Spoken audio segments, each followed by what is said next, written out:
Hello everyone and welcome to Pigeon Kart Club. It is going to be the July round here. I unfortunately did miss last month's commentary, which apparently was brilliant by the way. The Senior Max are currently just finishing their practice now. Apparently their race was really something to behold. Some really, truly phenomenal racing going on with the ever-changing conditions. And, well, if we can get that excitement once again today, that would be brilliant. Not, of course, what the drivers perhaps want to witness, the changing conditions all the time, predicting tyre wear very difficult, etc. But hopefully the excitement for the spectators will be just on the same level this month as it was in June. And today I'm experimenting with the YouTube stream, which I've been set up to do, so hopefully that won't take away too much from the commentary. So be sure to check out the stream on YouTube, Pigeon Kart Club. We are live now, and also, as always, the Twitter feed is up. Hashtag CBKC2016, get in touch and you can be featured on the Twitter stream. But as one of the Senior Max gets cleared off of the track after their practice, there should just be one more practice left. It'll be the Junior Max before we should be underway with the races today. The Honda Cadet, as usual, getting us underway in race number 1, and another decent grid today for the Honda Cadets. Usually a very, very tight, close fought contest with the youngsters. So hopefully we'll get some good racing there today. And as before as well, some good grids with the Senior Max as well. So hopefully that can also influence some brilliant racing throughout the day. We shall see. But for now, we will have the Junior Max out on circuit for their practice, the 3 laps practice that we get here at Clay for the drivers to test the conditions, although whether it will be so necessary today we will find out, as the track does seem to be drying. It was certainly a lot foggier, and fingers crossed it will stay this way. It has cleared up quite a lot, but it was quite a lot foggier maybe only up to about half an hour ago. But luckily we are now able to get underway. The track's certainly looking slippy, but well, it could dry out. We could once again, as last month, witness some crucial decisions to be made by each of those drivers as they go out on track, perhaps deciding on different tactics for their race, both on the track and indeed on the kart themselves with the tyre selection. But we shall see as the last practice now out on track, the Junior Max.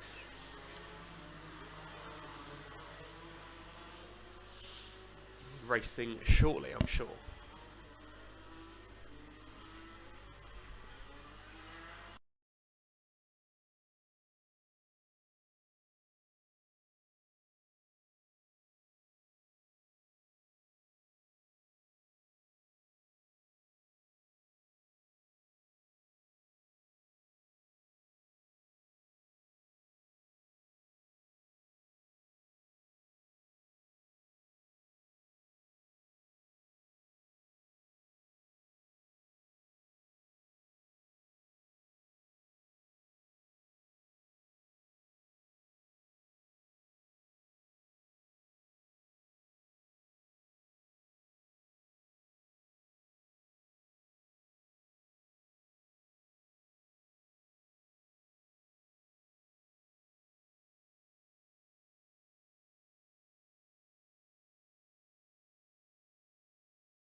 So here we are then, ready to race. It is race number 1, it is the Honda Cadets, and hopefully we will be underway shortly without delay for what promises to be another good race in the Honda Cadets.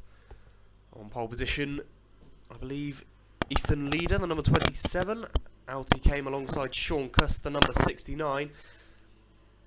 The grid, which always looks exciting in the Honda Cadets. You can see how close they are, and fortunately for spectators, the grid really doesn't open up that much usually. The karts, due to their low power slipstream, highly effective, meaning it's very difficult for any of the karts to escape, but away they go now to begin the first race of round 5 in 2016 here at Clay Pigeon Kart Club, and it's a good start.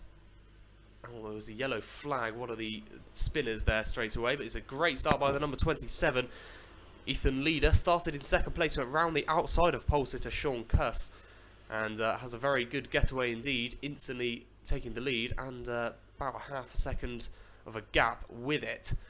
Behind the race leader is the pole sitter Cuss, followed by the number 55 Harry James, who did start in third position, is holding on to that third place, but ducks under a bit of pressure from 4th and 5th, who are pretty hot on his heels at the moment. But as they come down to the start-finish line for the first time, it is number 27 Ethan Leader who does lead this race at the moment. Sean Cuss is in second. It is Thomas Kakuro Yearmans who is in third place. 4th is Charlie Knight. 5th, Harry James, losing a couple of positions in the latter stage of that lap there. Charlie Vaughan 6th, having gained 4 positions from the start. Joshua Whittington Couch 7th. 8th, Edward Leader, having another brilliant start, gaining 4 positions from his starting position of 12th and up into 8th place. That could still all change, of course. Number 27 of Ethan Leader at the moment, though, truly escaping from the rest of the field. And just as I was saying before the race, how that very rarely happens. Ethan Leader proving me wrong, as he really is escaping his nearest competitor, who was Sean Cuss but isn't anymore. The number 43 is up into second place. Charlie Knight, having got past pole sitter. Problem is, second place is still up for grabs, and there's a lot of defending to be done, meaning that it's difficult to attack the kart in front. There's a position gained by Charlie Vaughan there, up into third place. Can he threaten second place Charlie Knight, or more in the bigger picture, can he go on to attack the race leader?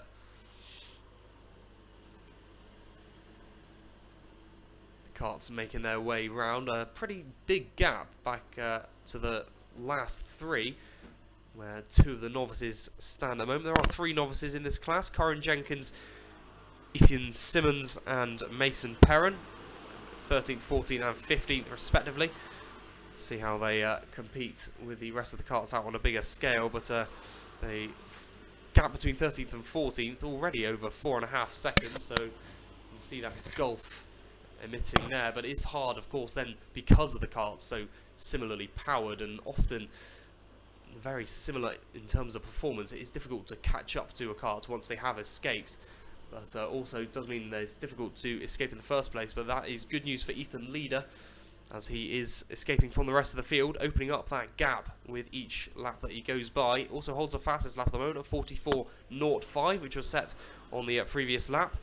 Will he beat that on this lap? He does indeed. A 43.86, the first time to be under 44 seconds today in any of the races. Of course, that will be improved later on, especially with the slightly damp track that we're witnessing at the moment, and with more powerful karts that are present in other classes. But at the moment, it is Ethan Leader who holds the fastest lap, 43.86.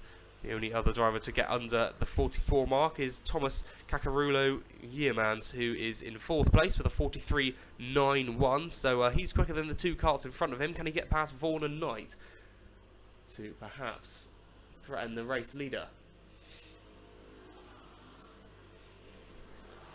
Number 43 of Charlie Knight has got a little pocket of space to breathe in here in second position, as he pulls away from the group from 3rd place down to 6th. That little group which following each other very closely indeed.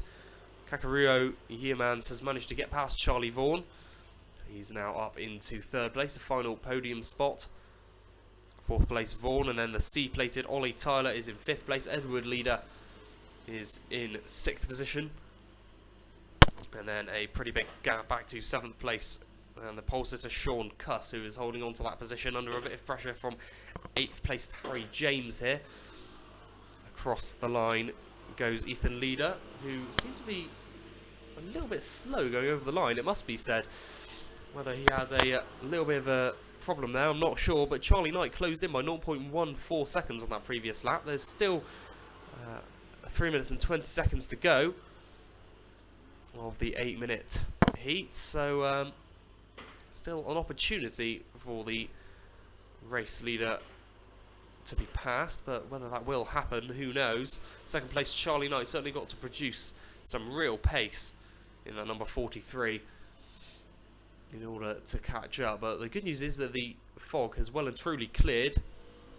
Visibility is as good as it ever is, so that's the good news at least. But the race leader is not having it all his own way. Charlie Knight looking like he's slowly reeling him in. On that last lap did actually lose a bit of time, 0.03 of a second, but ultimately that's not very much time at all. But Kakariko Yeomans has managed to catch up to Charlie Knight by 0.3 seconds, so that 2nd place is far from guaranteed for Knight, especially if he opts for the attack and leaves his kart wide open to be attacked from any of the drivers behind him, especially Thomas Kakariko Yeomans, who is looking pretty racy at the moment. But Ethan Leader still in the position at the moment where he wants to be.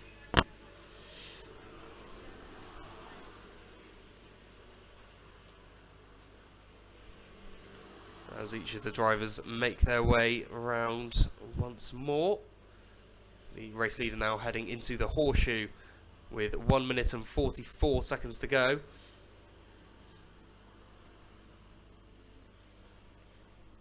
This race will be followed by the Minimax, race number 2. See what the Minimax can produce after the Honda Cadets, which at the moment has been a little bit tame, you might argue, compared to some of the races we've seen throughout the year from this class. But what we can see is that 2nd place Charlie Knight is under a lot of pressure from the number 88 in behind. Kakariko Yeomans really looking to pass the number 43, make their way down into the horseshoe. No opportunity there, but there's also a battle going on for 4th place. Ollie Tyler in the C-plated kart is under a bit of pressure from Edward Leader. 4th place far from guaranteed, but there could be an opportunity here for Kakariko Yeomans. He tries to go up the outside and then up the inside. Brilliant move up into 2nd position, and Charlie Knight does lose out down into 3rd place now, but really closing in a 3rd and 4th places. Could turn into a 4-way battle for 2nd place at this rate. Just 40 seconds left on the clock.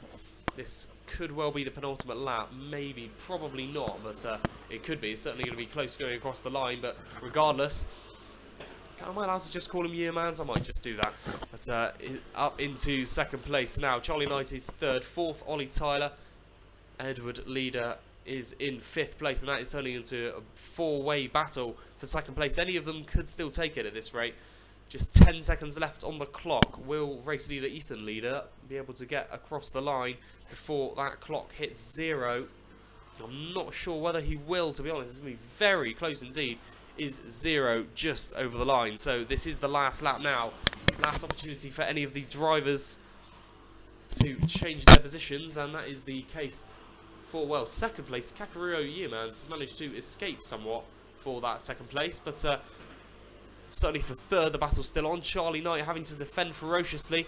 Ollie Tyler and Edward Leader still right on his rear bumper as they try to fight going into the horseshoe. A very defensive line being taken by the number 43, but the C-place of Ollie Tyler trying to go around the outside, but in fact going around the inside of the corner to no one's acknowledgement. Edward Leader now up into 3rd place, but it will be the first victory of the day for Ethan Leader in the Honda Cadets. Takes a checkered flag ahead of Thomas Kakariko Yeomans. But then the number 43 of Charlie Knight does regain that position, take 3rd place. Edward Leader takes 4th, 5th goes to Ollie Tyler. But Edward Leader, regardless, will be happy that he managed to gain a position there. Was hanging in 6th for the majority of the race. Charlie Vaughan overtaken by Ollie Tyler there in the latter stages as well. Charlie Vaughan was dropping off in the latter stages with Kyron Jenkins, a novice. Another impressive display from the youngster, number 38, managed to finish in 7th place. Harry James 8th, 9th, Sean Cuss, and Luke Rendell finishes in 10th. But Ethan Leader does take the first win of the day. Fastest lap though goes to 2nd place, Thomas Kukaruo Yearmans.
So the Minimax, and also combined with the Junior TKM, although I believe there's only one Junior TKM out on circuit today, but the Junior Max, regardless, they're all out on track. The 4 of those karts are ready to get underway with their race at number 1.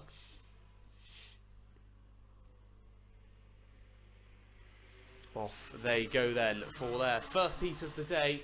Who will it be of the 4 drivers? It's Jensen Watts, Tom Adams, Will Uphill, and Tiernan Rourke are the 4 to watch. And who will come out on top in the battle? Straight away it's Jensen Watts from pole position, taking an early lead here.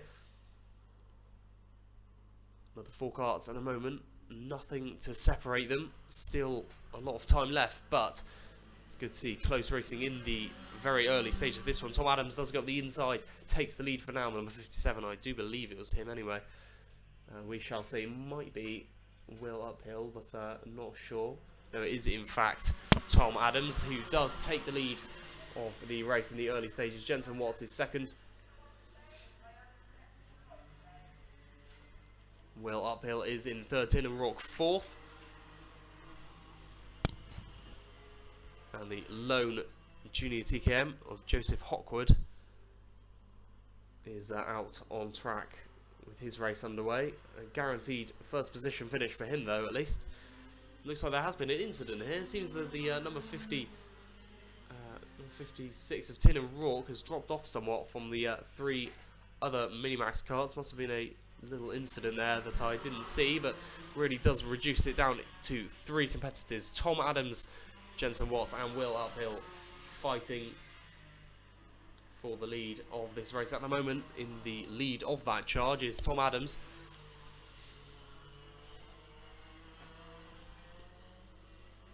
Makes way around the horseshoe into the hairpin for the 3rd time of their race.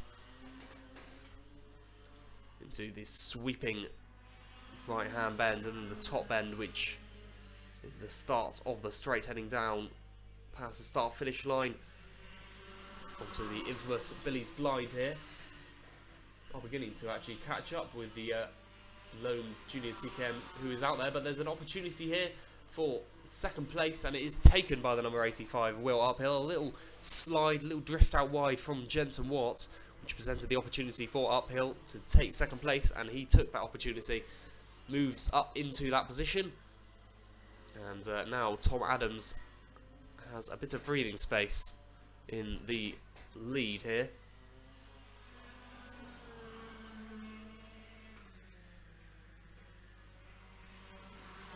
Will Uphill having to defend his 2nd place, which he's just gained. Jensen Watts looking determined to take that back.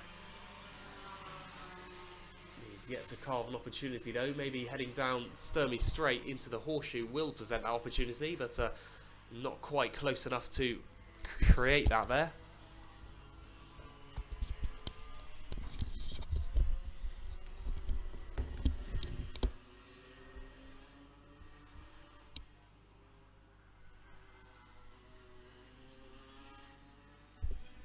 Joseph Hopwood in the junior TKM at the moment in the lead of the race, but his lone position out there, of course, can't be presented with any other position, but he does have some Minimax approaching him, so whether that will create any disturbance in the Minimax race we shall see, hopefully not. But Tom Adams does lead the way currently in the Minimax, is slowly escaping. Will Uphill and Jensen Watts still squabbling for that position as Tin and Rourke, unfortunately for him, does keep losing time in the number 56, remaining in 4th place at the moment. Uphill still having to defend though from Jensen Watts. Watts certainly is not giving up on this struggle, and at the moment, well, let's see who the faster kart is. They both set identical lap times on a previous lap. Both personal bests of 38.12, so identically paced. Very, very challenging for Jensen Watts. May have to make the most of the slipstream, which he'll gain down the main straight, the pit straight. But at the moment, looking pretty good for the number 57 of Tom Adams in the lead. He's got the pace. He's hasn't actually opened up that lead at all on the same lap, set identical lap times did Adams and Uphill on that previous lap, and Watts was in fact 1/100th of a second quicker, so the fastest driver out on track on that previous lap. Jensen Watts in 3rd place, but we shall see if that remains the case. Those 3 lap times though, I mean 3 karts within 1/100th of a second, that really is close racing from the Minimax out here. Shame that Tom Adams has managed to escape really, because otherwise we could see a brilliant 3-way battle, but it's not all over for 2nd place as Watts tries to get past Uphill here. Uphill not taking his offensive line, just racing as his pace permits him to do.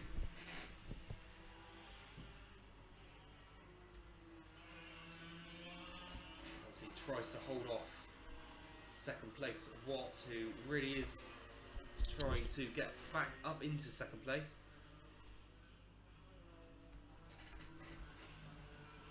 Maybe he can threaten the race leader from there, but well, at the moment it is looking pretty good for Tom Adams, it must be said. Best lap does belong to the race leader, 37.53, set on that previous lap. 9 laps gone now, and 2 minutes remain of the 8-minute heats. All of the heats today will be 8 minutes long, and unless changed at the lunch break, the final should remain 13 minutes. Plus, of course, that 1 extra lap.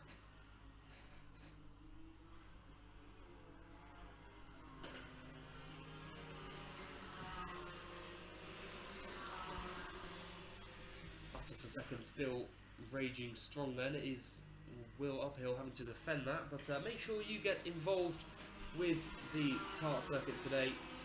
Make sure you tweet out CPKC2016, that's hashtag CPKC2016.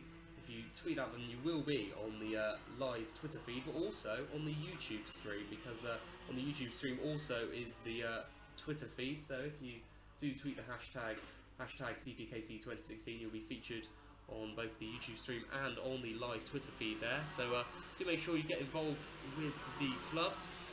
Tweet maybe how your day is going, or the conditions, etc. But the track, meanwhile, update on the conditions. Track's certainly drying out. There's definitely a lot wetter. Just maybe half an hour ago, you can see the dry patches starting to appear out there on the circuit, especially in the S's where it looks primarily very dry. But what tyres the karts are on, I do believe slicks are being opted for at the moment, mainly because I imagine it would just tear apart the wet with the now predominantly dry sectors of the lap.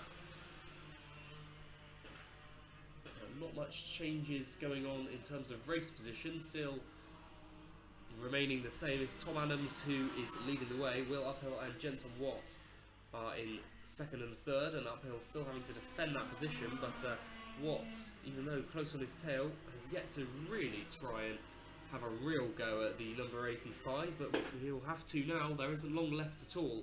Time has hit 0 on the clock. Tin and Rourke still remains in 4th place, and still the lone junior TKM is still going. Joseph Hopwood, last lap board is shown to the drivers. Maybe this will provide an incentive for Jensen Watts to really have a go, and he has indeed. He's tried to go up the inside, has managed to do so. Jensen Watts has managed to get past Will Uphill on the final lap here.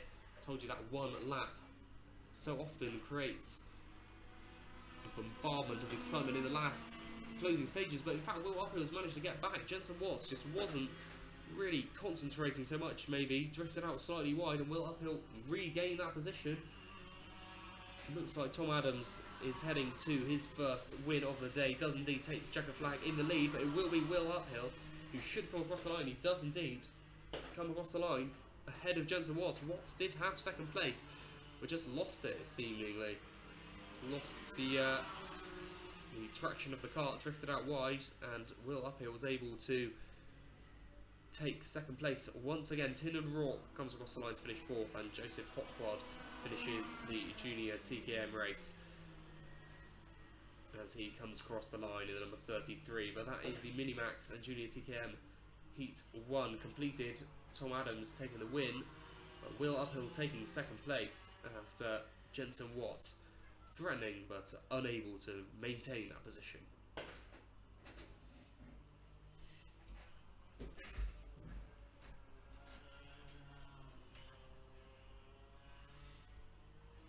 With the grey conditions out here today, not really what you want to see from a July meeting here at round number 5 at Clay Pigeon. You'd maybe expect a little bit of better weather. I know some drivers do prefer the dry conditions, but there's no doubt that the ever-changing conditions, especially like we saw last month, that was a prime example, can create some really brilliant racing.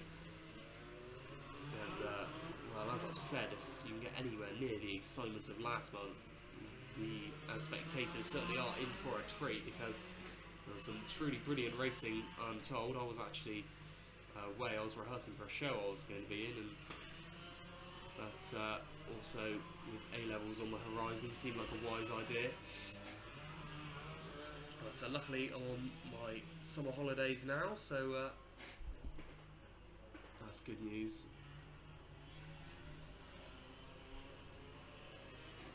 Seems that all of the drivers out here are going and opting for the slick tyres.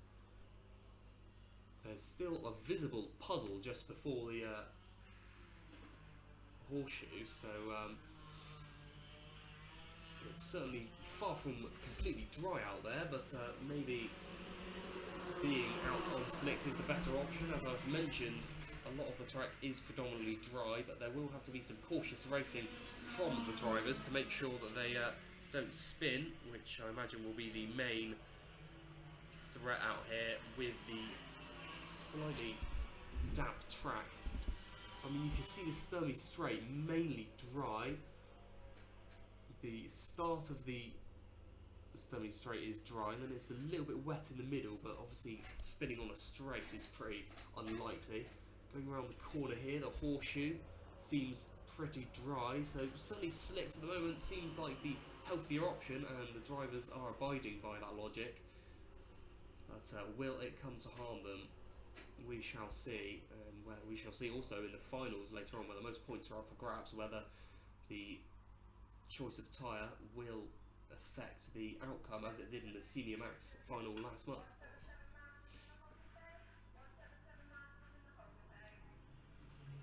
So Senior TKM ready to get underway.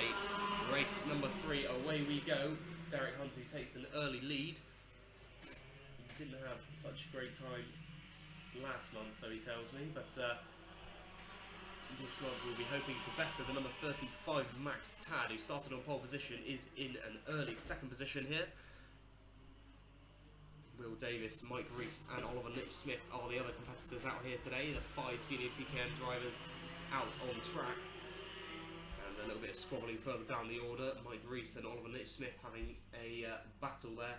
down for 4th position, but in the lead of the race at the moment is Derek Hunt. He's being followed by number 35 of Max Tad, who is also being followed by the 89 of Will Davies. 3 drivers already creating a little gulf back to then 4th place Mike Rees, who hasn't been racing at Clay Pigeon for a little while. But good to see him back nonetheless, the Welshman. Number 22, Derek Hunt, in the lead of the race though at the moment, just trying to keep Max Tad and Will Davis behind.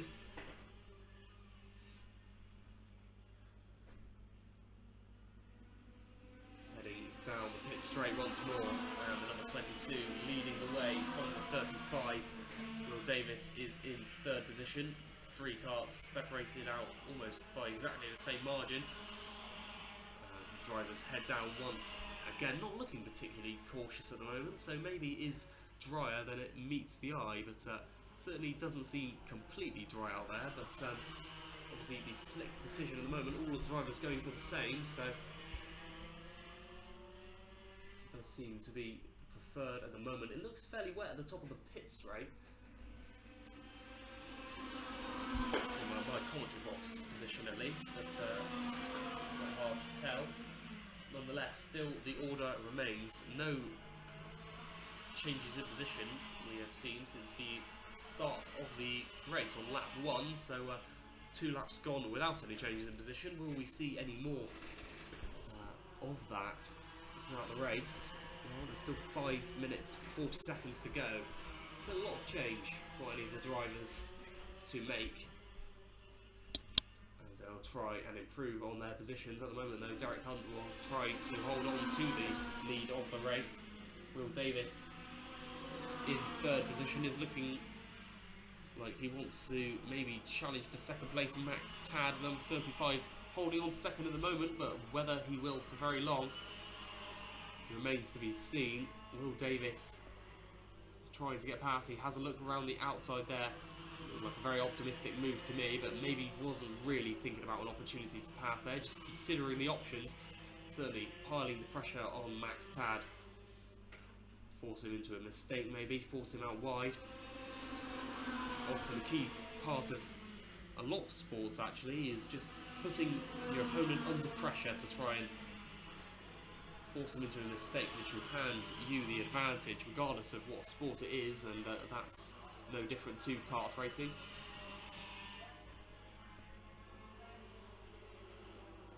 Pretty good battle going on 4th and 5th actually. Only Nick Smith and Mike Rees having a good squall for 4th place, having a little tussle and a change around in position indeed. Ollie Nick Smith up into 4th place, Mike Rees down into 5th, but he might be able to regain that position. Still a lot of time left to change the order here. Will Davis still holding on to 3rd place at the moment, trying to get past Max Tad, but unable to do so. The gap between 3rd and 4th is a massive 6.1 seconds, so doesn't seem like there's any way back now for Ollie Nick Smith and Mike Rees. Certainly the battle for the lead is very much on. It is Hunt, followed by Tad, followed by Davies. Davis once again having a little look at the inside, perhaps considering trying to go around the outside of the little left-hand kink in the pit straight to have the advantage of the inside for Billy's, but decided not to. Winning that drag race so key, that's why the exit to the top end is such a crucial part of the track to really hand you the advantage on where it really is a battle of the drag racing heading down towards Billy's blind.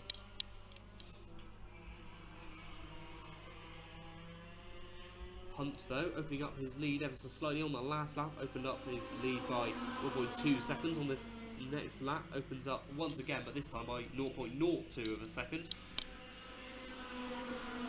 So opening up his lead, but by just 0.02 of a second makes very little difference indeed, but still Tad and Davis still having to try and do the work to keep the pressure on the number 22.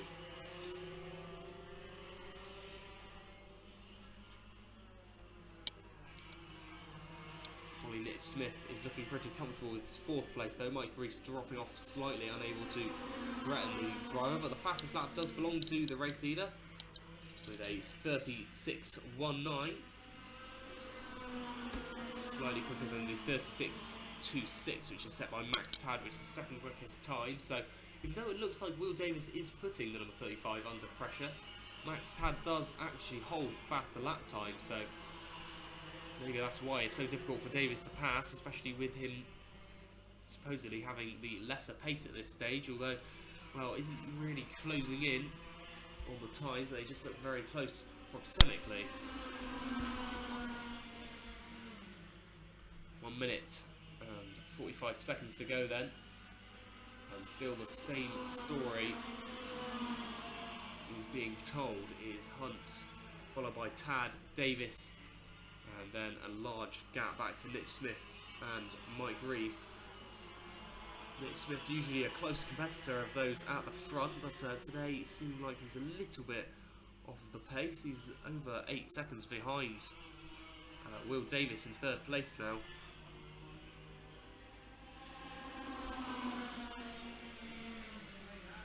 But Hunt, Tad and Davis very close together now. Tad and Davis has closed in significantly on the race leader in the last lap. And suddenly a three-way battle for the lead really does heat up for a three-way battle for the lead. Exiting the hairpin into the sweeping left-hand horseshoe. What can any of the drivers do to give themselves that advantage? Heading down the pit straight once more. Hunt versus Tad versus Davis. Who will come out on top? Just 35 seconds left on the clock in the Senior TKM Heat 1. As they make their way onto the Sturmey Straight, preparing for the hairpin for the 13th time in this race. Interesting how lap times, the amount of laps, have developed over the last few years. I remember when I started commentating, the end of 2013 going into 2040, it was about the kind of laps we're seeing now was way over what is usually for the first round of heats. It's good that they're getting more lap time out there now. Certainly keeps the drivers on their toes in terms of stamina and fitness. But I remember finals were only maybe 15 laps long, and that's considered a long time. And they're basically doing this sort of distance now in just the heat stages. But regardless, does mean that the drivers each get more of their money's worth. No time left on the clock though, meaning that the last lap board does indeed come out for each of the drivers. Derek Hunt in the lead of the race, followed by Max Tad, followed by Will Davis. This is the battle to watch at the moment. Any of these 3 drivers can still win it. Max Tad is looking to really go for it. He looked like he'd be under pressure a few laps to go from Will Davis, but now he's having to really put the race leader Hunt under some pressure for the race lead. Davis may still capitalise on a mistake from Max Tad yet, should he make one. Hunt takes a defensive line into the last couple of corners as they go into the finalising section and into the top end. Hunt does look to hold the advantage. Should he be able to hold on the last few seconds now, going over the line, the checkered flag. It is Hunt who takes the win, and he does so ahead of Max Tad. Will Davis, no changes in order in the end, although certainly getting tense over the last couple of laps there. Hunt, Tad, Davis, followed by Ollie Nick Smith over the line, who does finish over 10 seconds behind the race leader. And Mike Reese in 5th place, having completed 10 laps, came in to retire, meaning that the 4 finishers, Hunt, Tad, Davis and Nick Smith in that order for the Senior TKM.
It is another heat of 5 drivers then, the Miami Cadet ready to get underway, except this time the difference, of course, aside from the class itself from the CDTKM, is that we have 3 novices.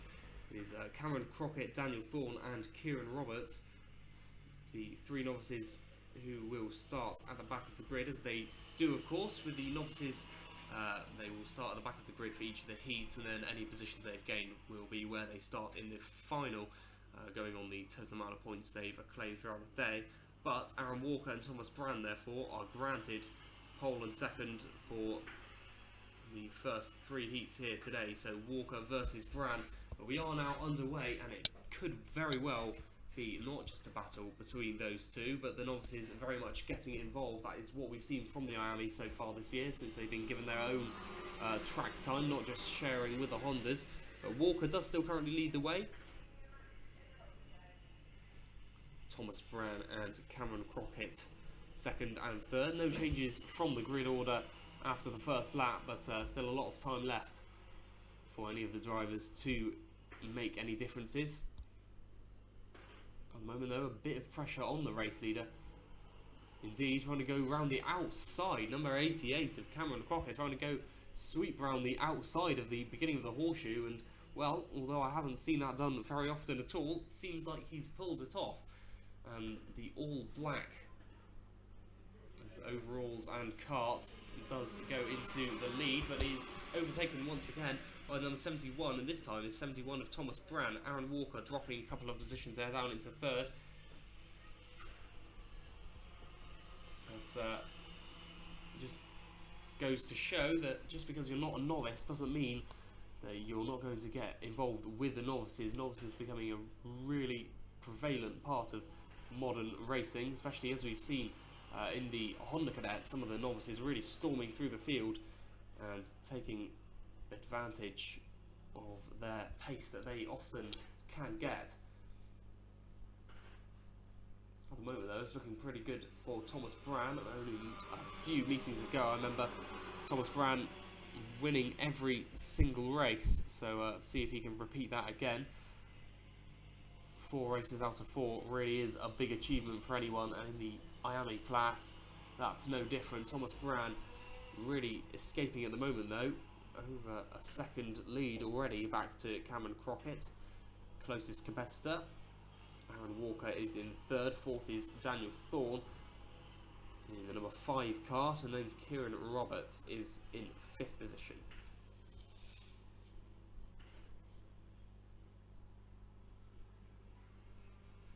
Here the karts come, and well, there are only 4 karts running. I've noticed that there is a kart off over there. I believe it is the number 25 of Aaron Walker, is indeed just pulled off towards the end of the service. Sorry, it didn't look like a collision because he pulled off in the little off-road, but has retired from the race, is standing next to the marshal's post, so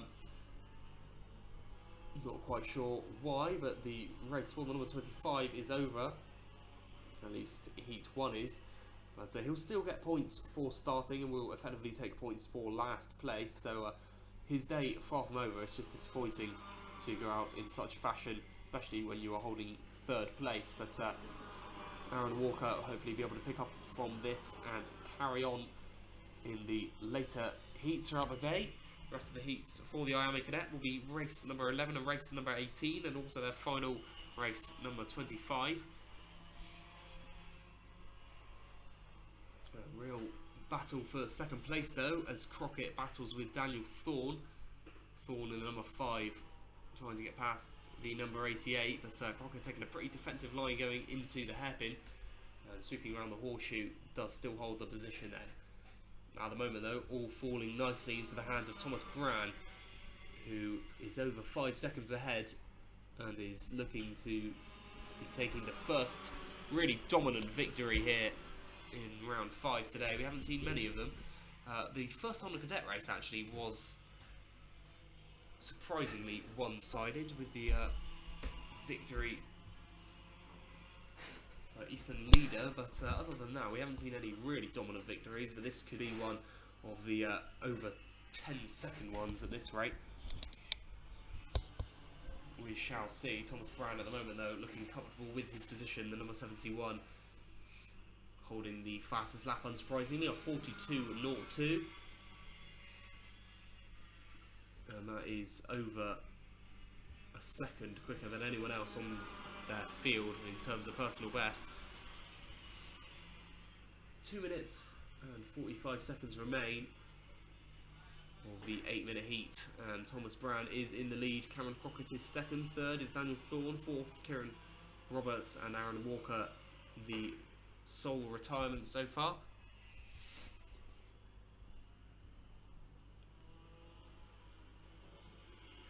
And with novices outnumbering the non-novices 3-1, it's not looking like they're going to come out on top though. Thomas Brown at the moment storming to what looks like a pretty conclusive victory. He just needs to keep everything healthy on the kart and he should be heading towards a victory. Of course, I'm aware of the commentator's curse, but so hopefully that won't cause anything for Thomas Brown.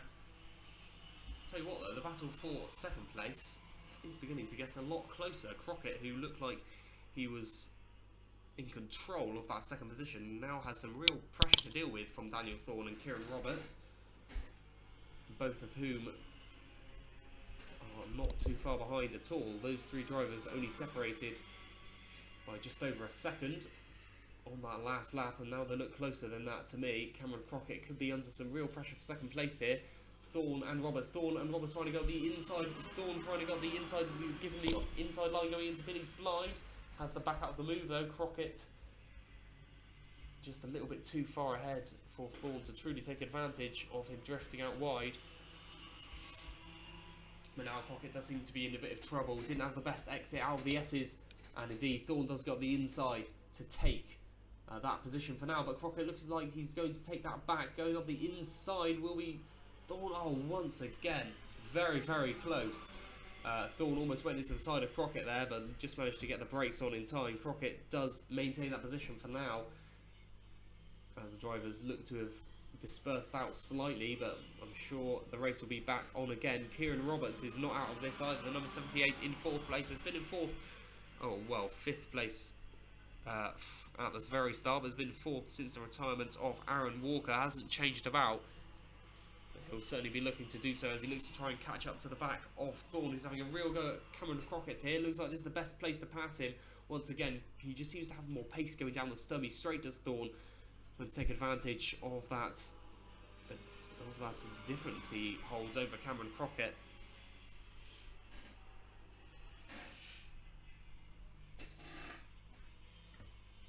And just 3 seconds left on the clock. This means that when they come across the line, it will be the penultimate lap due to Thomas Brown having already crossed the line. But Crockett being followed by Thorne and Roberts. Will there be any changes in the last less than a mile of racing now?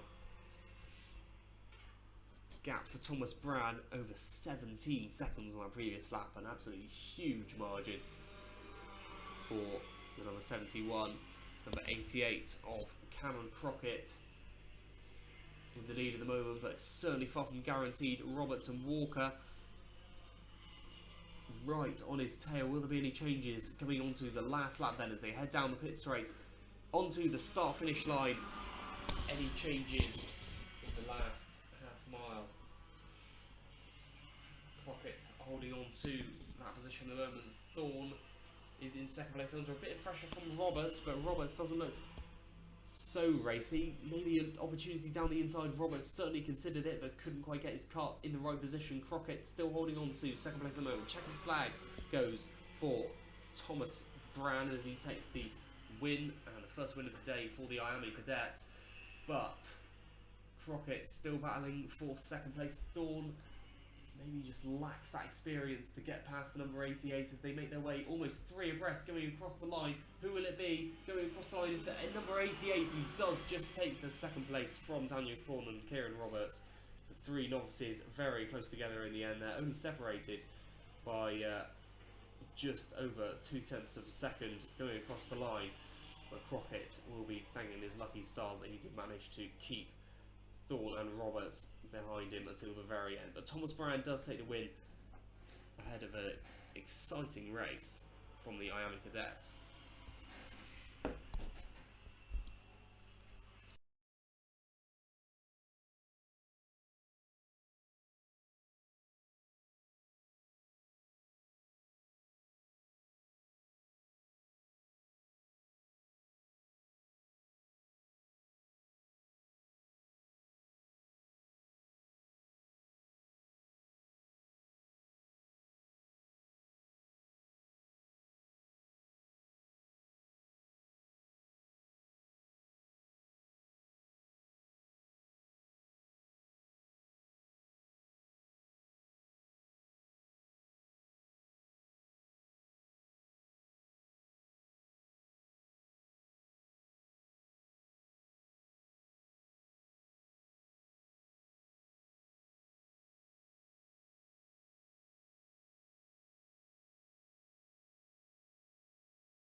We're now in formation for the Rotax 177 and 177 Masters, their first heat, and a grid which holds a lot of promise, a lot of karts, a lot of experienced drivers, and some certain potential for some great racing out there today. It looks like the biggest grid. In fact, it might even outnumber the Honda Cadets, which doesn't happen very often, but certainly the 177s and Senior Max have really come into fruition over the last couple of meetings, getting bigger and bigger grids, which is always good to see, and hopefully that will provide us with some great racing.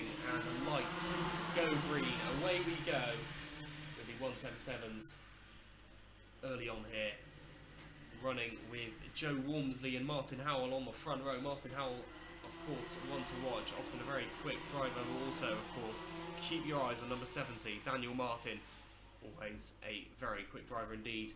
And his rivalry with number 19, Julian Howell, I'm sure will come to light throughout the day. And, well, let's just see how feisty it gets, even in this first heat here. Away they go already. The top 5 seem to have created a gap from themselves back to 6th place. 6th place, who is Rob Prince and Gary Cox. Martin Howell has moved down 6 positions, actually, down into 8th position. Steve Nash having a good start, gaining 2. Keith Bishop gaining 3. But also Daniel Martin and Mark Tedder having good starts. Julian Howell, as I've said, his rivalry with Daniel Martin, but he has actually dropped a position from his start position of 4th, is now down into 5th position. As drivers make their way around, no incidents as of yet in terms of spinning or crashing, which is good to see. But it is Joe Walmsley who does hold the lead at the moment, but Daniel Martin, number 70, certainly championship favourite, is behind the number 33 and threatening him for the lead, which will give him a good start to the day for a victory in Heat 1. Let's see if he can try and take the advantage here, and he does indeed exit to the hairpin, manage to get in front, and Daniel Martin does take the lead in the number 70. Can any of the drivers do anything about his dominance? Well, it's been proved that that is not always the case in the opening few rounds here at Clay this year, but there's still a window of opportunity for any of the drivers to try and get past him yet. We shall see. Mark Tedder has also managed to get past Joe Walmsley. Julian Howell in 4th place, number 19. Heading around the horseshoe, the number 22 of Mark Tedder, the closest competitor to the race leader at the moment, but Julian Howell also threatening to try and get past Joe Walmsley up into 3rd place in the final podium spot. Dean Mann 5th, 6th is Gary Cox, 7th Rob Prince, Steve Nash in 8th place, 9th Keith Bishop, and Martin Howell, who isn't having the races today so far, it seems. The number 64 is in 10th. It looks like we've got our first retirement then. It is Steve Nash, number 39, just on the exit to the S's there, on the inside of the Sturley Straight. It's a shame to see the number 39 pulled over to the side of the track, but it seems like his race is over for Heat 1, meaning 12 remain. And so many quick drivers out here. I remember Samuel Dix had some good stage earlier on, and as have several of these drivers have enjoyed success in earlier rounds this year. Samuel Dix now in 12th place, last on the field, but that proves to show how competitive this class really is, with a driver such as himself who was battling, I remember he was battling for the top few positions a couple of meetings ago. Doesn't have the pace now, but shows how that consistency within the class can change, and the drivers can really swap around in terms of positions. For example, Julian Howell now in 3rd place, often in the lead of the race, but Daniel Martin now has come really into his zone over the last few rounds, dominating races, and it's seeming like that might go that way again. But Mark Tedder is providing some valuable competition for the number 70, certainly giving him a run for his money, number 22. Although Martin is ever so slightly pulling away, it's certainly far from absolutely dominating the race. We shall see how that does go on throughout the day. Could develop into a very interesting contest. But it is Martin, followed by Mark Tedder, followed by Howell, Walmsley, Cox, Mann, Prince, Bishop, Howell, Gover. But it is Dean Mann who's been overtaken by Gary Cox on that previous lap, so that's a change for 5th position. Seems like there aren't too many really closely fought battles going on out there at the moment. Number 55 of Rob Prince having a good battle with Dean Mann. Mann facing the potential of losing another position, just dropping a couple of positions over the last couple of laps, and Rob Prince may provide another one. To go over the line, very close indeed. A battle for 6th there, but Prince has managed to get ahead. It's a change for 6th place there.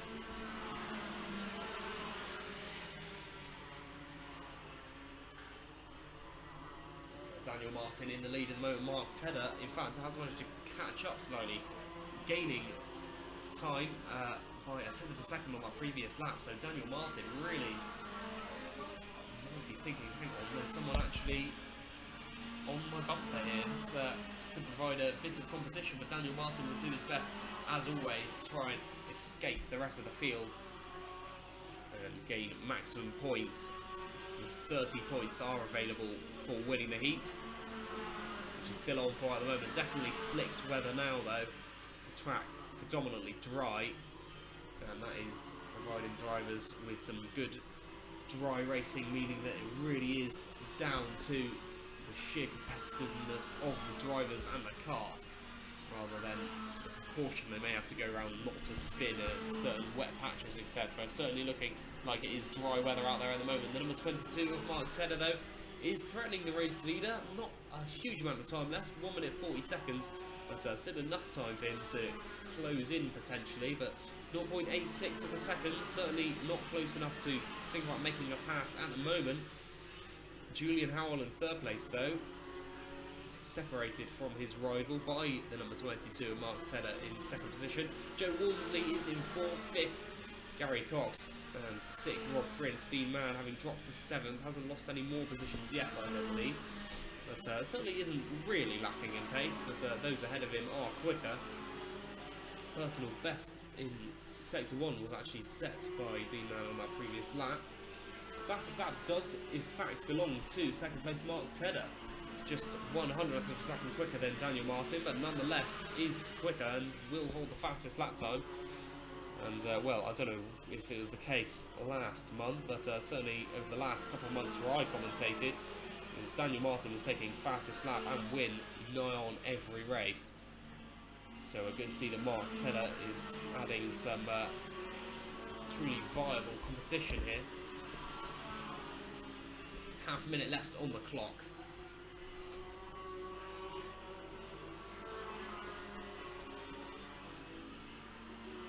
And it is Daniel Martin who leads the way at the moment. Mark Tedder is in 2nd place, Julian Howell 3rd. Not particularly close, any of the drivers, no real battles that are ferocious heading into the latter stages of the race. This will be the penultimate lap now. Moving down the Stirling Straight into the hairpin.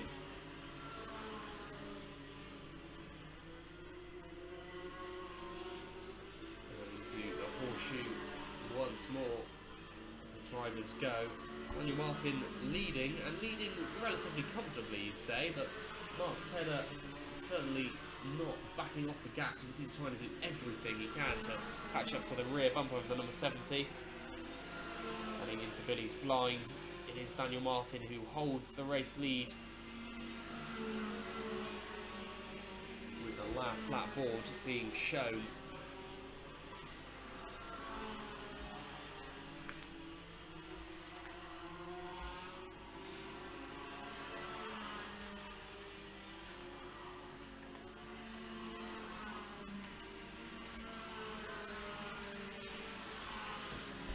Checker flag is out and ready for the number 70. Daniel Martin does take the win ahead of Mark Tedder. Just 0.34 seconds separating the pair in the end, so Tedder really did give Martin a run for his money there. It'll be interesting to see what will happen when he does start a few positions ahead of the number 70.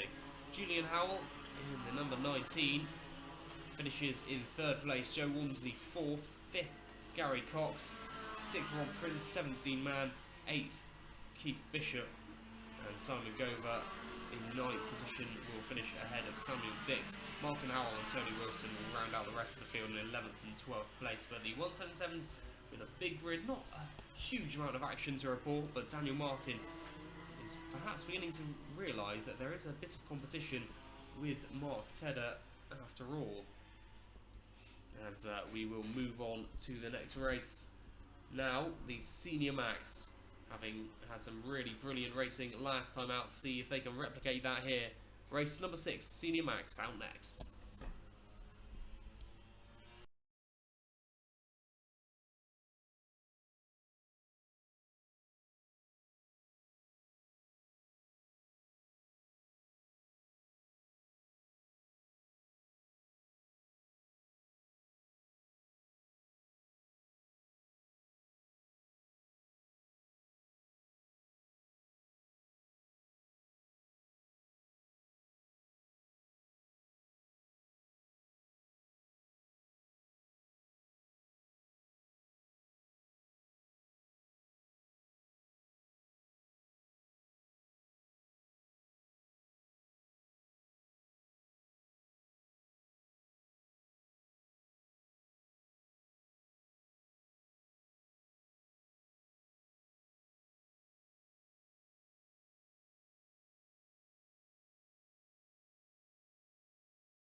For the Senior Max, arguably the one which we could be considering to be waiting for after their, I'm told, absolutely phenomenal final last time out in June, and we're looking to create anywhere near the same kind of excitement, and we'll be in for a treat here.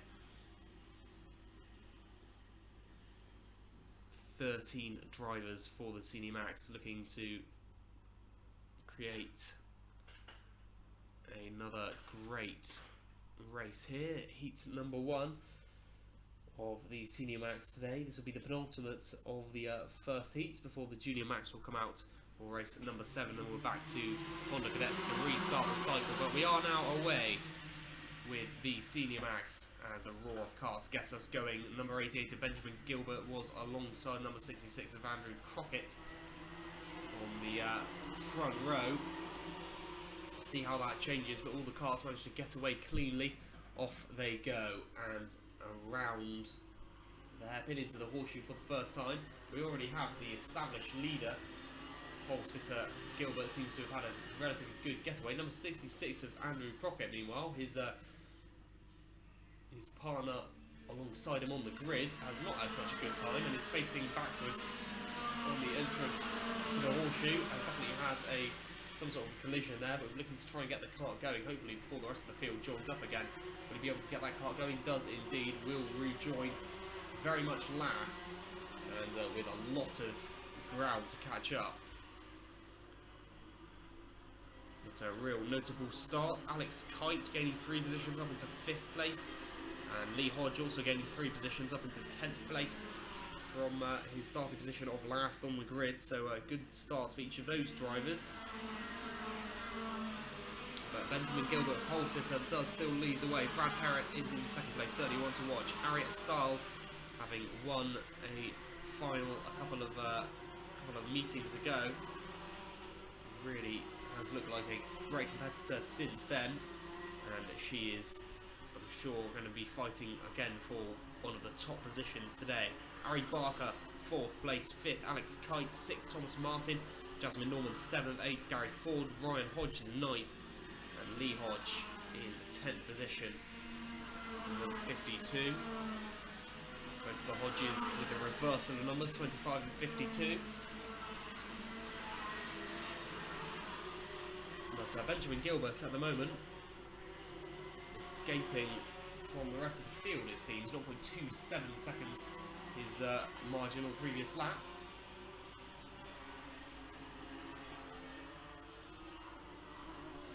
But Brad Parrott in 2nd place. Will he be able to catch up with the race leader at the end of the day? One of the drivers off, number 25, that is Ryan Hodge, and off in a very peculiar location, just on the inside of the pit straight there. He's pulled over, obviously some sort of issue, but at least he's right next to the wall so he can talk to presumably family members on the other side there. But he is out of the running, leaving 12 drivers left to compete. And at the moment, on the top of that pile is Benjamin Gilbert. On the last lap, his margin 0.2 seconds. But he is being hunted down by Brad Parrott. Harriet Styles is a fair way down the road, so it seems that Brad Parrott is the primary competitor to Gilbert's lead. Parrott on the back of the number 88 as they head down pit straight into the hairpin, and then they'll be making a short straight from the hairpin into the horseshoe, where often a lot of moves are initiated, trying to get out the inside, but Brad Parrott will be really looking to try and pass the race leader of Benjamin Gilbert as soon as he can to try and escape, but a lot of time left, only just over halfway racing distance, well actually just under halfway. It's 4 minutes and 20 seconds to go. Thomas Martin in 69 is in 4th place. Alex Kite in 5th, 6th. Gary Ford 7th. Harry Barker. Barker being passed by Ford on that previous lap. And,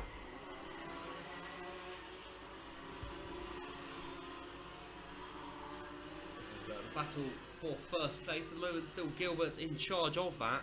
But Brad Parrott in 2nd position, certainly not giving up, and he is slowly catching up with every lap that goes by. The number 11, in fact, he has gone up the inside now and has gained that position. So Brad Parrott up into the lead of the race at number 11. He will show on the screen that on the last lap they were 0.12 seconds separated, but just one corner later they are changed in position. So Brad Parrott up into the lead of the race. Can Gilbert respond is the question. Harriet Styles is in 3rd, 4th, Thomas Martin, but Brad Parrott in the lead of the race now, having got past Gilbert. They are both ahead of the racing pair of Styles and Martin, who are also having their own little squabble. Can Thomas Martin get past Hattie Styles? That is the question. In 54, Gary Ford, Alex Kite in 6th place. Seems the top 6 are divided into 3 pairs here, and and a gap back to 7th place, Harry Barker.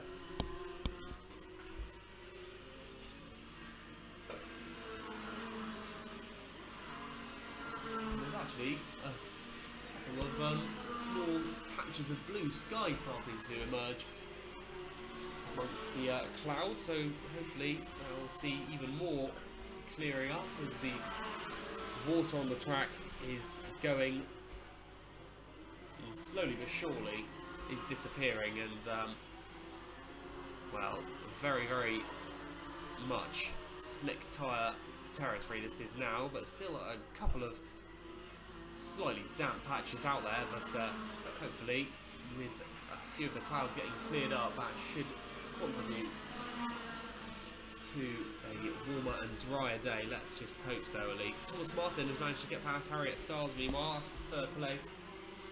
And also a good battle going on here, number 52 battling with the number 99, so that's a battle for 8th place. Lee Hodge battling with Tyler Trotter. Lee Hodge, the novice, also part of the Clay Pigeon Kart Club staff team, I'm told. So good to see him out on track today, the number 52, as he battles for 8th place, trying to keep Tyler Trotter, another novice, behind himself. Jasmine Norman is in 10th. Alex Dyson is in 11th, and Andrew Crockett, although not a novice, is at the back of the field in 12th position.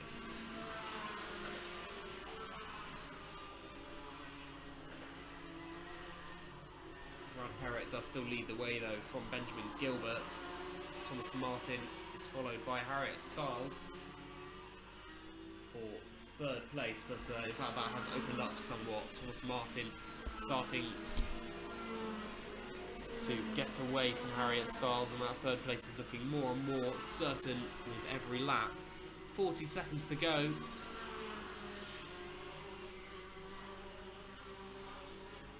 It's looking pretty good for Brad Perrett at the moment.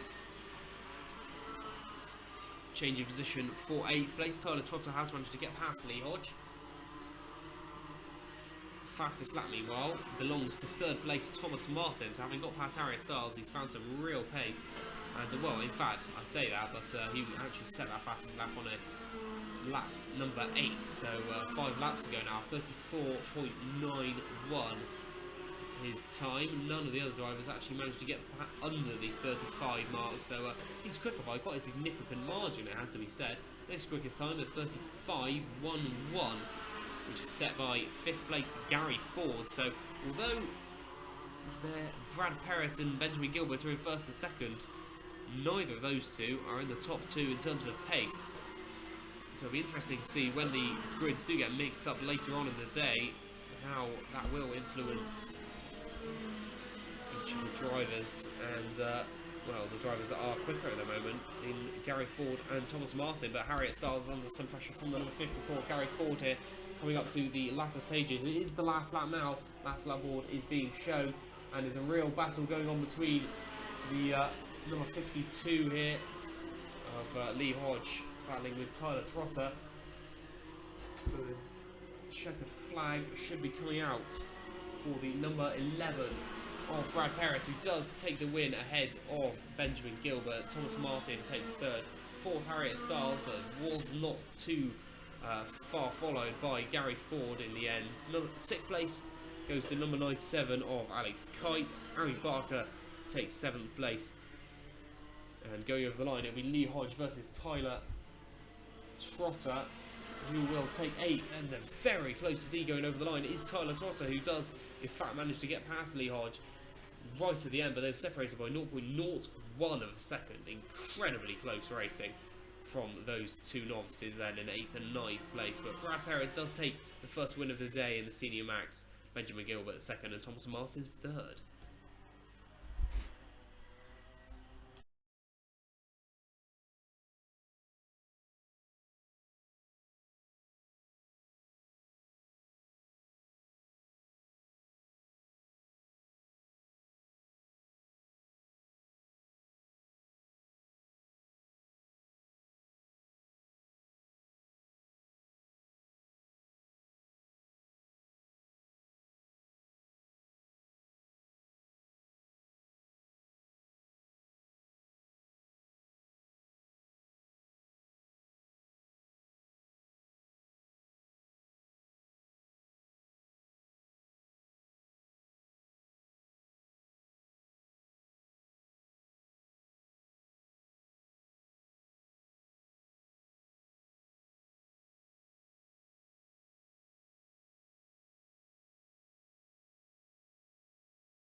So we move on then to the last of the Heat 1s, and it is the Junior Max who will conclude them for us.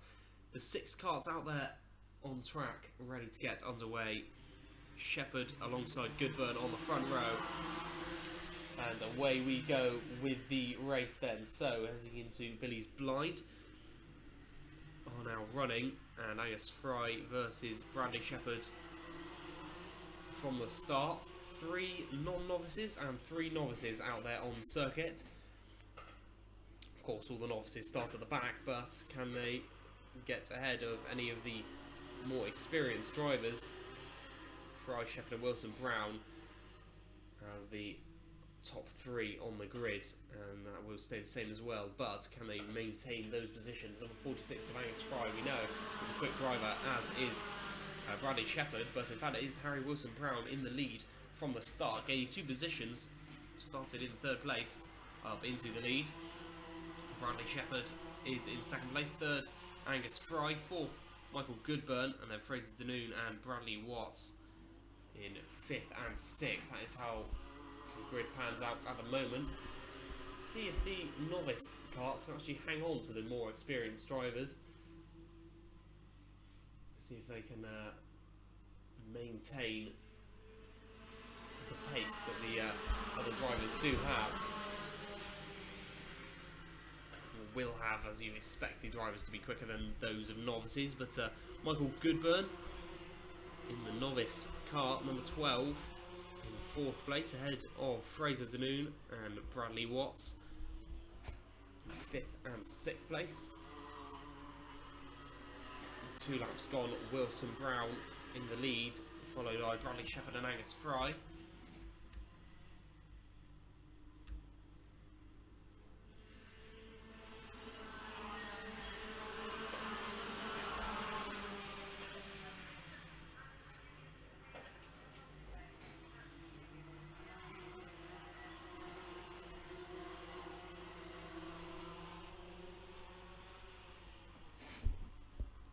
So Minimax and Junior TKM being told to go to the holding bay then, with the Honda Cadets up next. Should be another great race, race number 8, as they continue through their heats. Round 2nd heats beginning, as always, with the youngsters out there on track who so often provide some really great close racing. And Junior Max out on track at the moment though, and no changes in position over the last few laps. Only the first lap saw any real changes in position at all, and it stayed like that for the senior TKM for a while. And maybe may be the theme of the races today. Just no early changes in position, only waiting to the later stages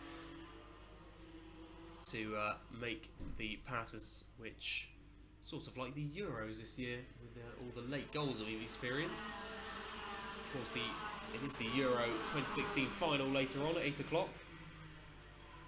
France versus Portugal. I'm rooting for France personally, but there we go.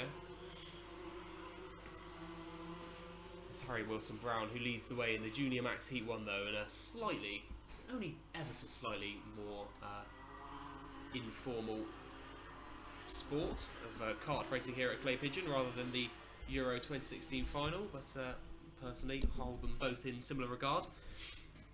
Angus Fry in 2nd place, number 46, followed by Bradley Shepherd, number 53.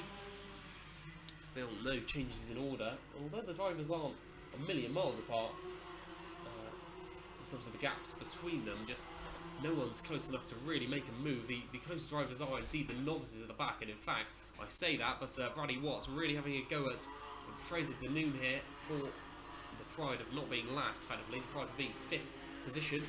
And Fraser Danoon now is in 6th place at the back of the field, number 17 of Watts gaining a position there. And the sun really starting to shine. It's actually quite hard to see on the commentary box with the sun starting to glare in. But out of the S's they go, and number 27 of Harry Wilson Brown holds the lead. Angus Fry 2nd, and Bradley Shepherd 3rd, 4th Michael Goodburn, 5th Bradley Watts, and 6th Fraser Danoon there. The updated order, with not a lot of time left to go 3 minutes and 15 seconds.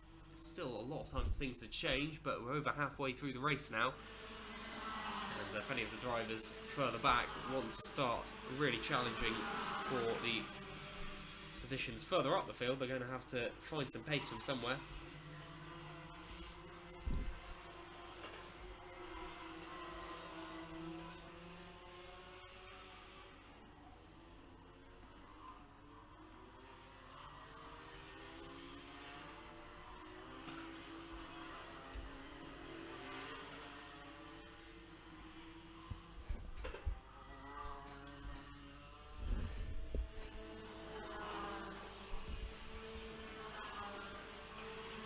Fry has now gained the position and is up into the lead of the race then. So Harry Wilson-Brown out of the running. And, well, he's not out of the running, he's still going, but certainly had that incident on that last lap, meaning that Angus Fry up into the lead of the race. Bradley Shepherd is in second, Watts third, fourth Goodburn, fifth Danoon, and Wilson-Brown, ex-race leader, is now in sixth position.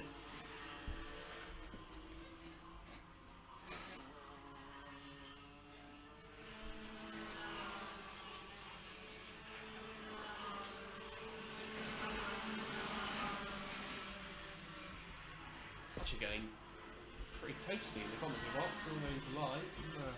Feeling pretty hot up here, but hopefully that will only contribute to more competitive racing out on the track with dry conditions, meaning all the drivers will really be able to go for it on their optimised slick tyres in the conditions which they'll, I'm sure, know better and more affectionately than the wet conditions which at Clay, let's be honest, are fairly frequent.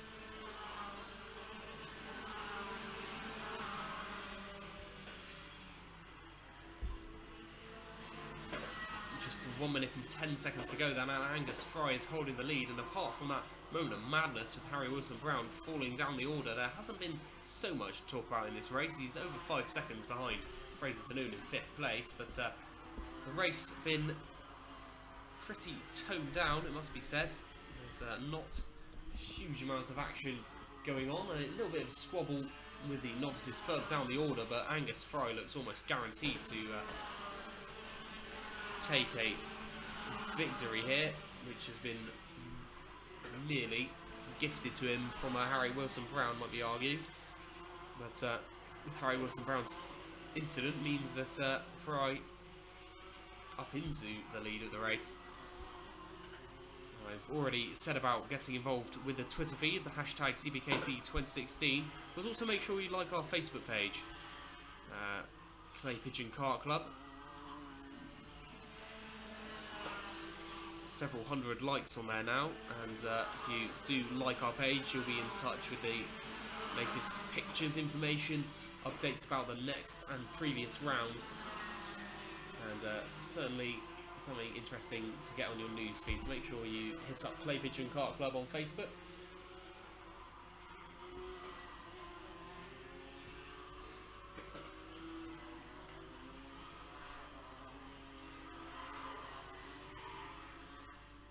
Angus Fry still in the lead of this one though. No time left on the clock, however. Last lap board is out for each of the drivers. Fry is the first to see it, being in the prime position to take the win here. Bradley Shepherd some 3.6 seconds down the road, and Bradley Watts, the highest placed novice, in third. Fourth is Goodburn, fifth Danoon, and Wilson-Brown rounding out the field in sixth as things stand. Not long to go till the Honda Cadets will be out for their next heat, as the sun is really starting to annoy me because it's in my eyes and I can't actually see Billy's very well.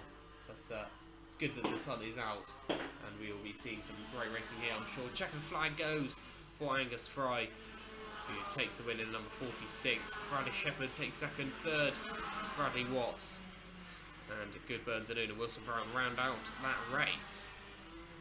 That's the Junior Max race done though. And there's a box on my screen which I don't know what that's doing there, but nonetheless, some good racing we've seen so far today. Let's see how that will change up with the second round of heats, which will be underway very shortly. Honda Cadets will be underway for race number 8 soon.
Right, so the Honda Heat 2 about to get underway then. And it's Liam Deedman alongside Edward Leader on the front row. The winner of Heat 1, Ethan Leader, will start on 8th place on the grid.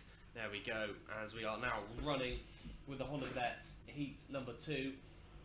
And straight away off the field, off the start, is the number 99, Joshua Whittington Couch, taking an early lead, leapfrogging both Deedman and Leader from the front row, and is up now into the lead of the race. And Whittington Couch, number 99, will he be the one to beat in this race? He's already under some pressure from the number 22 though, Edward Leader, in second place, having finished, I think it was 4th or 5th in Heat 1. So see if he can compete with Whittington Couch, who's certainly having a pretty racy day so far, has to be said. Few changes in position of the first lap, as we can expect. Ollie Tyler in the C-plated kart moves up 3, and Charlie Knight also moving up 3 from the start, but looks like there was a spinner there, but managed to get back underway. That's the number 44 of Liam Deedman. Oh, unfortunately for him, started on the front row, now right at the back of the field, so I'll come up on the screen on the next lap, but Deedman right at the back of the field.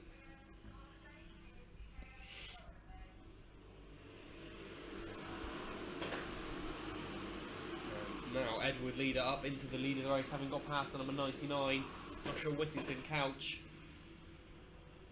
in second position, and being followed by number 27 of Ethan Leader, winner of Heat 1, already up into a podium position. See what he can do about Joshua Whittington Couch until it will be Leader versus Leader for the lead of the race.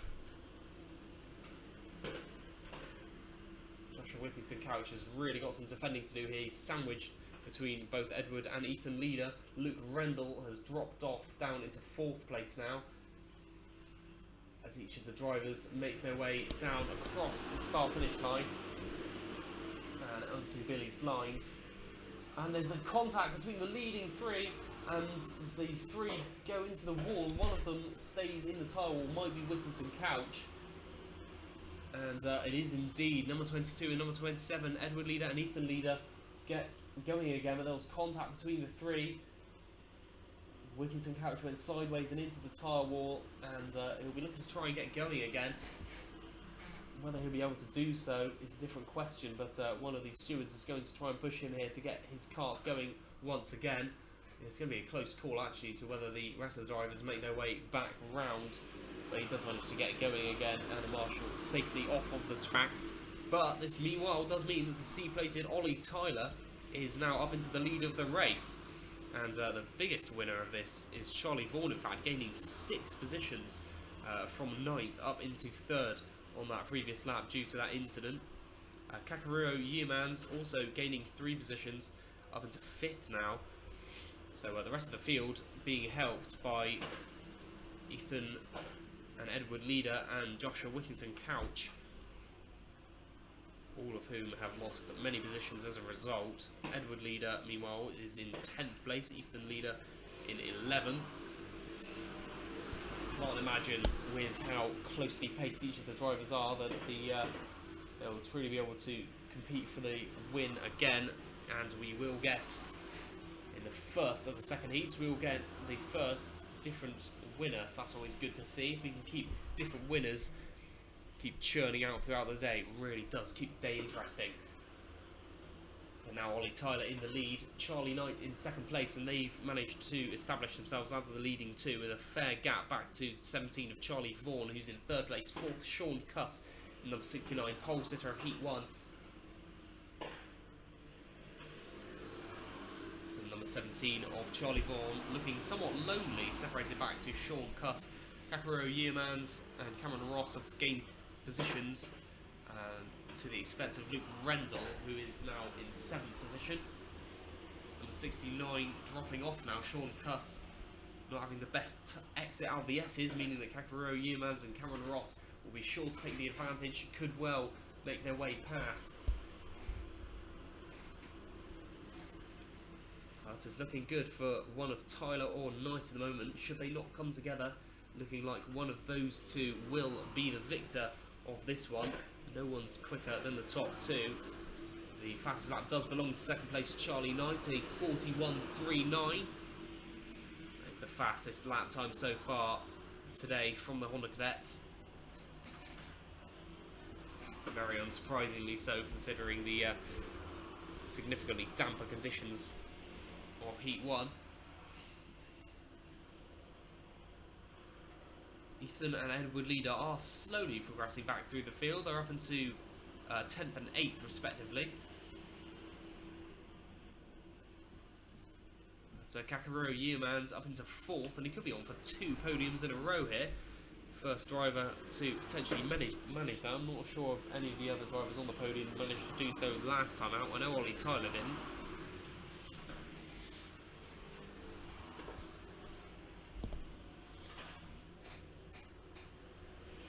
2 minutes and 5 seconds to go.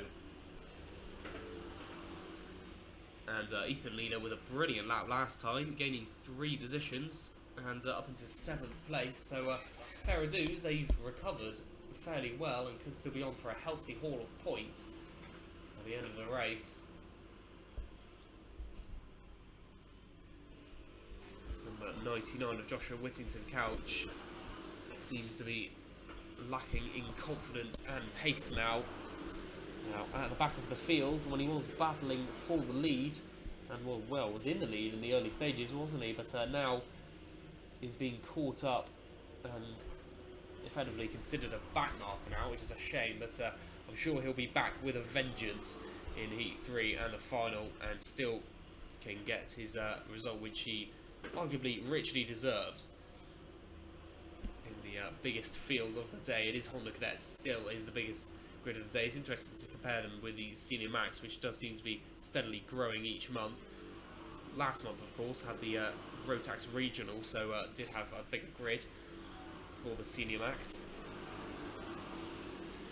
Ollie Tyler still leads the way then, with Charlie Knight in second, third Charlie Vaughan, and then Sean Cuss has moved up 2 positions. Cameron Ross in 5th, 6th.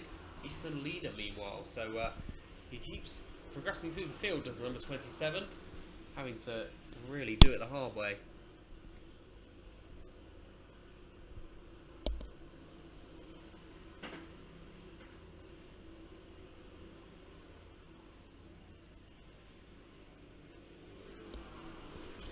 Here he comes, C-plated Ollie Tyler, very closely followed by Charlie Knight.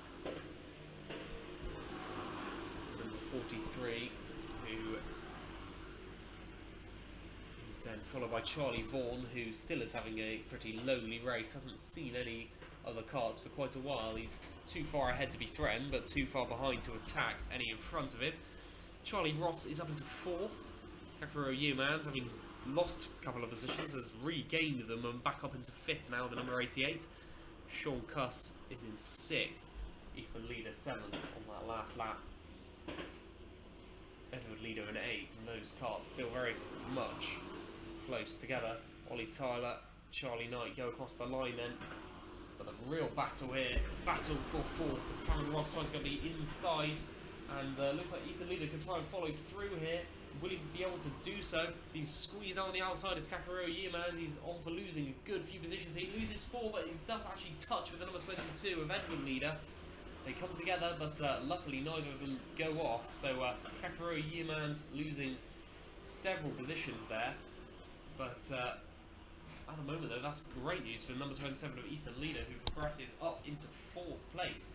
So having fallen as low as 10th, is now back up into 4th and on for some more great points here. With a checkered flag on, Ollie Tyler takes the win, Charlie Knight takes 2nd, 3rd, Charlie Vaughan, Ethan Leader takes 4th. A brilliant recovery from the number 27. A 1st and a 4th place is certainly not too bad results at all. Cameron Ross takes 5th with number 24. 6th goes to Sean Cuss, and Kakarot Yearman, having lost those positions, is now concluding his race in 7th place. 8th goes to Edward Leader, Harry James 9th, George Walker 10th, Luke Rendell 11th, Karen Jenkins, once again the highest place novice, in 12th. 13th Mason Perrin, yet another novice, Liam Deedman 14th, Ethan Simmons in 15th, and Joshua Whittington Couch in that early collision rounds off the field in 16th position. But a great race there by the Honda Cadets. We'll see more of that throughout the day. Some close competitive racing, couple of incidents thrown along the way to really make things interesting. But Ollie Tyler does take the eventual win, but a great recovery from Ethan Leader, take nothing away from the number 27. A 1st and a 4th place so far from the day for him.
We are once more with the Minimax and the Junior TKM, their 2nd heat.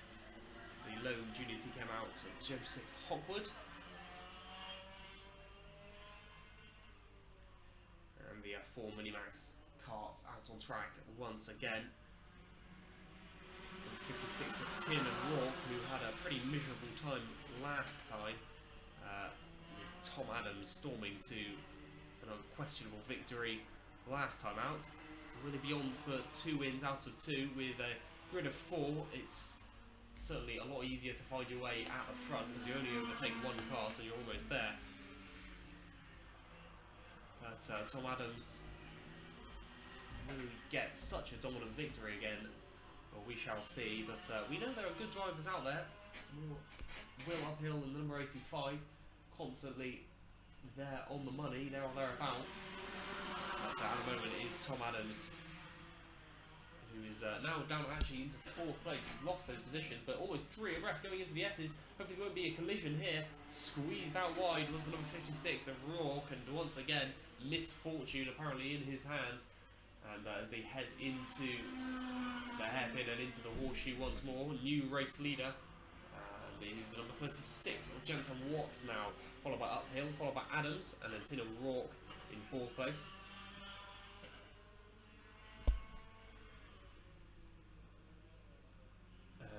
those four karts will continue to battle throughout, and it doesn't look like it's such a guaranteed thing this time. Any of the four drivers at the moment in these early stages really could still do anything about it. They've not got a huge gap in between them, which is very promising to see.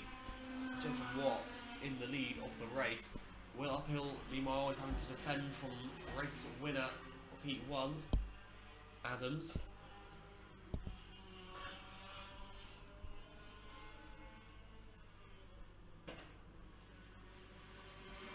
Adams is looking at the inside. Will he be able to make a pass down the inside of Uphill going into Billy's blind? He does manage to do so. Uphill gives him a little nudge on the rear bumper, but unable to regain that position then. So Adams up into second place once more. Got up to second only a couple of laps ago before falling down to fourth place. Will he be able to do better than that, or will he have a bit of deja vu and fall both behind Rourke and Uphill again? At the moment though, it's looking good for him. Each of the drivers always setting personal bests in these early stages. It's when they get to about the laps now, whether they keep improving their times, and they are keeping improving their times, which surprises me slightly, because considering that they're all fairly close to squabbling, you'd imagine that they wouldn't maybe be setting personal bests, but the tyres are still warming up, still gaining more grip on these now dry conditions. And a personal best of a 37.23 means that Tom Adams is the fastest lap holder out on track at the moment. Doesn't contribute to any points, but does to bragging rights and catching up with the driver ahead, which is the most important thing, of course. So with Jensen Watts leading the way, and in fact, it looks like Tom Adams may be really closing up on the race leader here. Thought for a second he'd actually got past Jensen Watts, but hasn't been the case. Jensen Watts, number 36, holding on to the lead as things stand. Tom Adams in second place. Will Uphill is in third. And then there is a small gap back to Tin and Rourke. It just seems that when Rourke makes a tiny little error or gets squeezed out wide and loses a couple of positions, it seems that he maybe just lacks that extra oomph to really get back within the battle and fight with the rest of the drivers once more. But he's sitting in fourth place at the moment. His race is far from over, but if he wants to avoid a repeat of the previous race where he did finish fourth, he'll have to produce a little bit more pace to catch up with the drivers ahead of him. Will Uphill in third, his close competitor, did manage to pull away from him on that previous lap. It'll be interesting to see how Rourke can respond. Actually, it's very warm in the commentary box, not gonna lie. He's starting to really warm up in here. I'm just sitting in here in a t-shirt at the moment.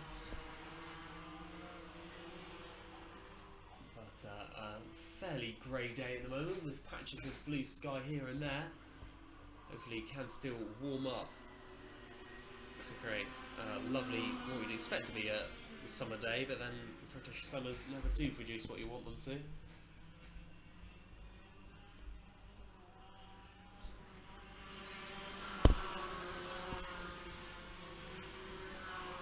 Still the battle for the lead remains. Jensen Watts being followed by Tom Adams, but Adams to no avail.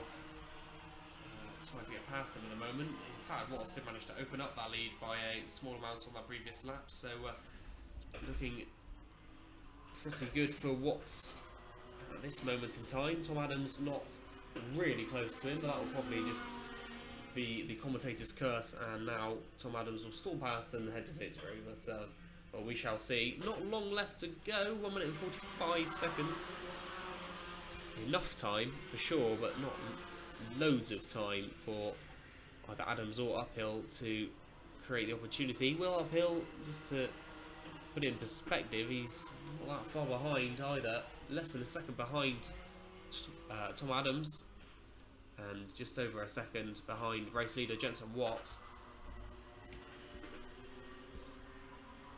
As my way into a short straight between the right hand bend and the top bend. Into the top bend they go. Need a good exit to get as much power and acceleration as they can, heading down to Billy's blind once again, having completed their 11th lap here. Less than a minute to go as I speak. 36 of Jensen Watts on the last lap, producing a 37.48. Tom Adams a 37.42, so was catching up once again, but if we're going to witness two different winners in as many heats, well, things need to stay the same, but Tom Adams will be absolutely determined to make it 2 wins out of 2, but at the moment is going to lose out on that through the S's they go for the 13th time. And just 15 seconds left on the clock. Next lap will be the final one.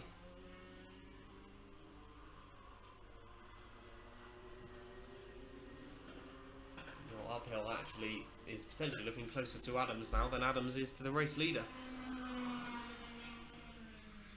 Interesting to see as they head down the pit straight what they can do on this final lap here. Last lap award being held out for the drivers. Away they go. Will Uphill is looking the most likely to gain any positions here. Tom Adams maybe just lacking pace in these latter stages. Whether Will Uphill can do anything, it looks at the outside, but Tom Adams has got the inside very, very truly covered and takes the inside line once again. Will Uphill isn't going to be able to make it around the outside of the horseshoe, but as they go into the right-hand bend, is there an opportunity? No, not quite. Going into the top end for the final time, Will Uphill really close in the latter stages. It's going to be a win for Jensen Watts, but Adams versus Uphill really starting to heat up in the latter stages. Uphill just not quite able to get past and does settle for third behind Tom Adams in the end.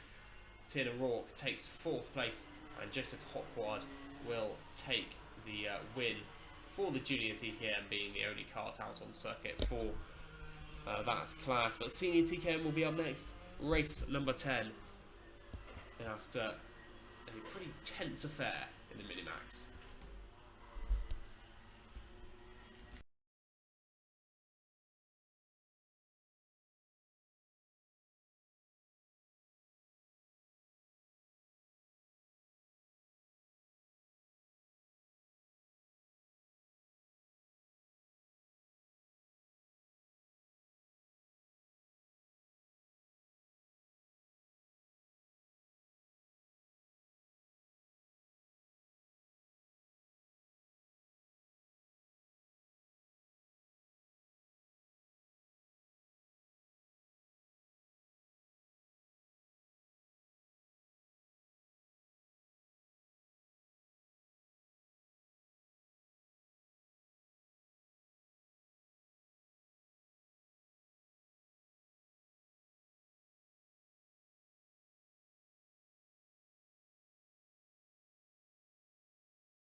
Senior TKM are out on track, but bad news for Will Davis as he hasn't been able to get his kart started there, pulling his kart to the side. Whether the karts, the rest of the field will get underway, I'm not sure, but looks like we are running. Yeah, there isn't a flag to have another restart, so we are running with the 4 remaining karts of Nick Smith, Reese, Hunt and Tad. And after an okay race in Heat 1, let's see if they can replicate any of the excitement levels of some of the other heats which we have seen today. The Honda Cadet Heat 2 particularly, that was a good race earlier on, just 2 races ago.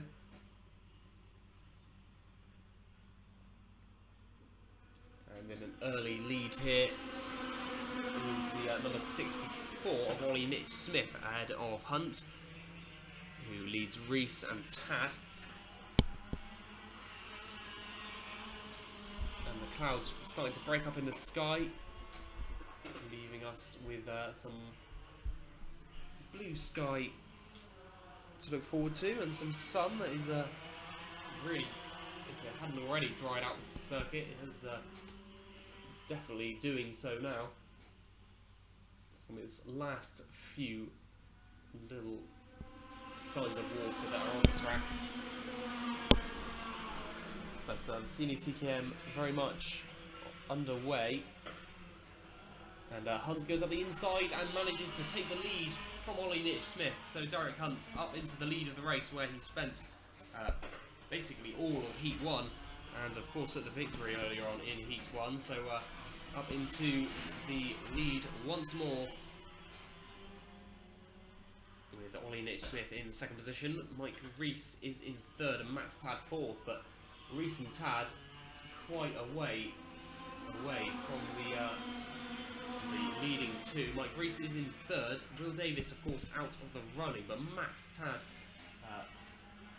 is looking to just try and coax his kart to the pit lane, looking very slow indeed, looking like a mechanical failure of some sort there, into the pits for the number 35. So should he not get going again, it just leaves three drivers left: Hunt, Nitch Smith and Reese. And they are racing relatively closely. Hunt, followed by Nitch Smith, is just under a second of a gap. Mike Reese is in third, but is dropping off slightly from Ollie Nitch Smith. Nitch Smith with a fairly underwhelming first heat, couldn't quite break into the top three battle, but this time is looking more racy. But of course, two of that top three last time really suffering here, Tad and Davis.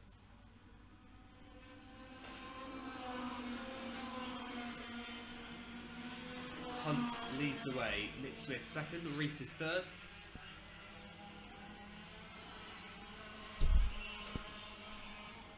And I've yet to see Max Tad reappear from the pit lane, so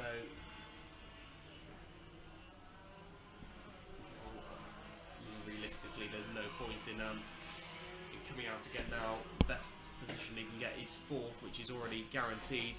Probably is wiser to just save the tyres, so I'd imagine that will be the end of the race for Max Tad.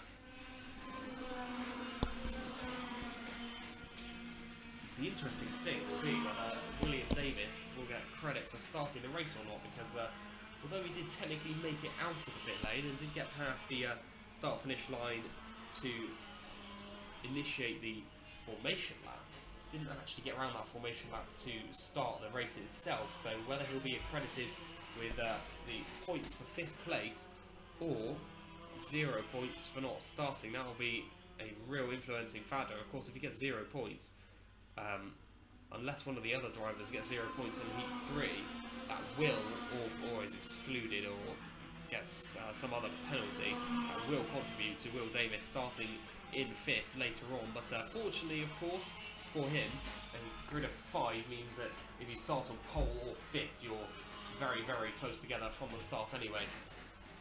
So regardless, it's not too much of a disadvantage. It's just the points in terms of the championship is really probably more of an influencing factor than the actual qualifying aspect of it. 30 points being awarded, of course, for a win in the heats. And I'm not sure, but I think it might be 50 points for a win in the final. Might be a bit more than that, but certainly not far off. So the final does contribute to the biggest amount of points, and all of the drivers, should they want to compete for the championship, which is very much not the case in Reese and Tad, having missed several meetings each. I'd imagine it would just be between Hunt, Nitch Smith and Davis for the championship this year. Then the final really is the place to get some points to be accredited with.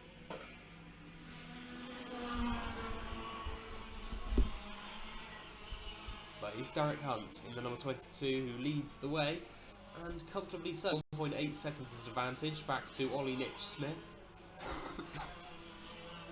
Haven't seen a dominant senior TKM race in a while, and it isn't looking to be dominant from Hunt, but it's looking like it's a comfortable margin at the moment, without a doubt. Ollie Nitch-Smith is in second place, and Reese is in third, number 59.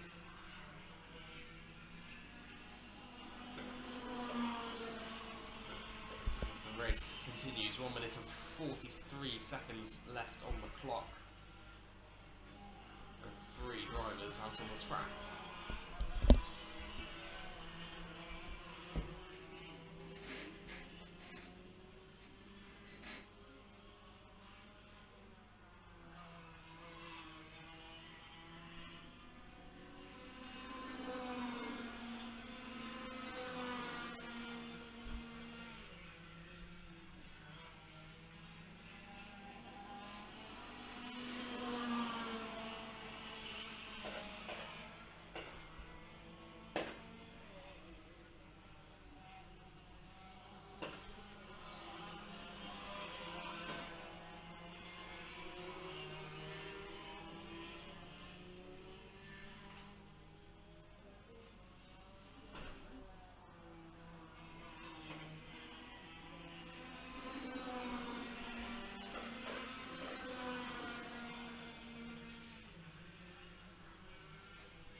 Less than 30 seconds to go then in the senior TKM second heat, and admittedly it hasn't been a classic. It's 3 karts left on the circuit, but nonetheless a good display from Derek Hunt, and he's on for 2 wins out of 2 for the first time today. Driver getting both wins in their opening 2 heats. Ollie Nitch-Smith will be on for second place, having claimed 4th in the earlier heat, so he'll be on for not the worst position in the world for the final later on. Mike Reese 3rd, having finished 5th earlier on, so he'll be 1 behind Nitch-Smith in the standings at the moment, well 2 points behind I should say. Max Tad and Will Davis of course both out of the running, but is the last lap now for each of the drivers. Hunt, Nitch-Smith, Reese across the line.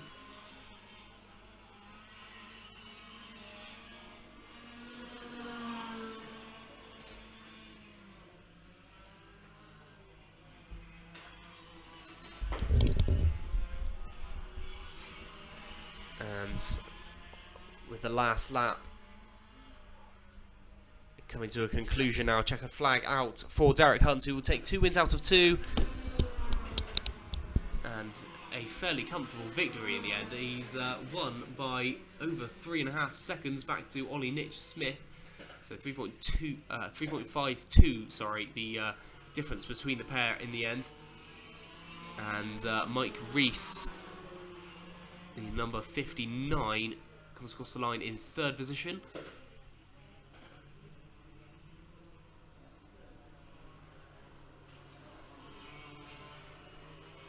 And that concludes the senior TKM race then. So Hunt, Nitch-Smith, Reese, and then Tad and Davis. He'll be on-off with Davis whether he gets the points for 5th place, but Max Tad will definitely get the points for 4th, as Hunt takes 2 wins out of 2 in the senior TKM. And we move on to the Miami Cadets then.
So the Miami Cadets are out and running then for their second heat.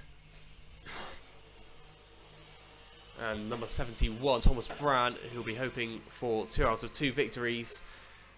He'll be on his way in the race lead, hoping to replicate what he could in heat number 1. I've just had to open up some windows in the commentary box because even though it's not that warm outside, you can imagine how a glass box is literally just focuses all the heat in one place, and I am extremely hot in here. So Thomas Brand leads the way, number 71. Aaron Walker, number 25, in second position. And Daniel Thorne, Cameron Crockett and Kieran Roberts, the 3 novices in the Miami Cadets, and they are in 3rd, 4th and 5th. See if they can overcome the 2 non-novices. They're outnumbered. But of course, not really a team game in kart racing.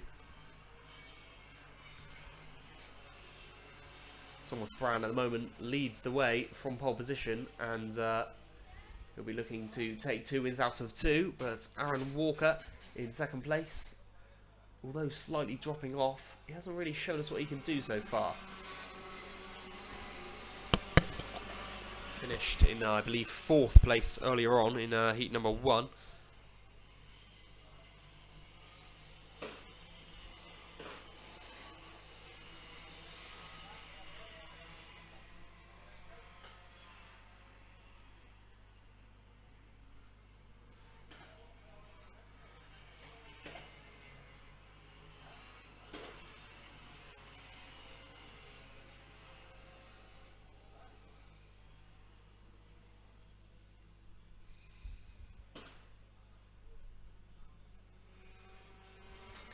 Thomas Brand extending his lead on that previous lap, and indeed setting the fastest lap as well.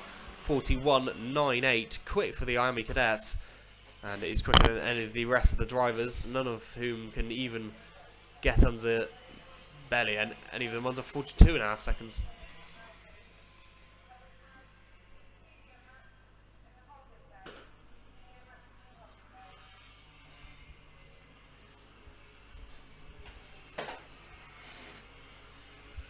Daniel Thorne leading the novice race. It was Cameron Crockett who came out on top in heat number 1. Number 88 finished in, I believe it was 2nd place, with Daniel Thorne finishing just behind, and then Kieran Roberts behind him. They had a brilliant squabble towards the end, didn't they? Earlier on, with those 3 cadets giving it everything they've got. So now in heat 2, seems like the field is dispersed just a little more than it was before. Thomas Brand, who is looking for yet another victory, is on his way to doing that. And at the moment, it's difficult to see anyone stopping him, apart from maybe a mechanical or a driver fault.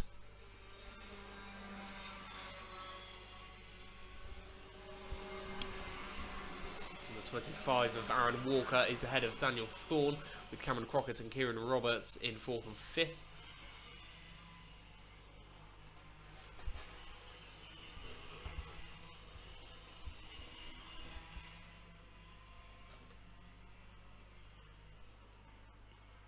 But as you can see, Thomas Brand at the moment in the lead of the race and having absolutely no trouble at all with the rest of the competitors out on track.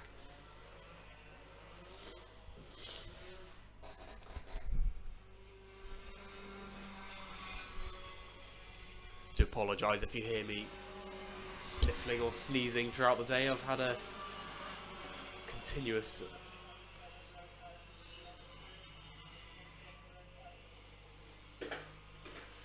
cold, cough / hay fever / combined all in one over the last few weeks. Very annoying, but not ideal for commentary. Hopefully it's not too much of a problem. A good battle going on for second meanwhile. Aaron Walker and Daniel Thorne having a good squabble. I was saying about Daniel Thorne, he came second in the battle for the novices effectively last time. I'm pretty sure he came 3rd out overall. But now ahead of Cameron Crockett, and is in fact threatening Aaron Walker for that second position. Aaron Walker is holding on second at the moment, but might not be for long. Daniel Thorne squabbling with him, and Cameron Crockett is only just ahead of Kieran Roberts as well. So as they go into the S's, the battle for second and also the battle for fourth, away they go. But at the moment it seems pretty conclusive who the winner is most likely to be. Thomas Brown, the number 71, hunting for yet another victory in the IAME class. He's seen a few of them since IAME have been given their own class, and indeed beforehand when they were combined with the Hondas. But you never really saw so much of the IAME racing with the Hondas. It just made a much larger grid.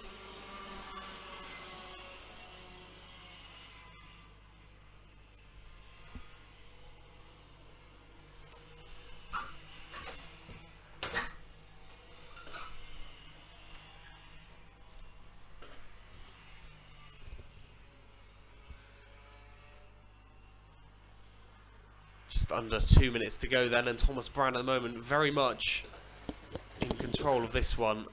8 laps gone, and the latest personal best was set on lap 5, so the driver's struggling to set any faster lap times. On that last lap, Thomas Brown set a 41.99, his fastest lap of 41.8, so it's slowly dropping off.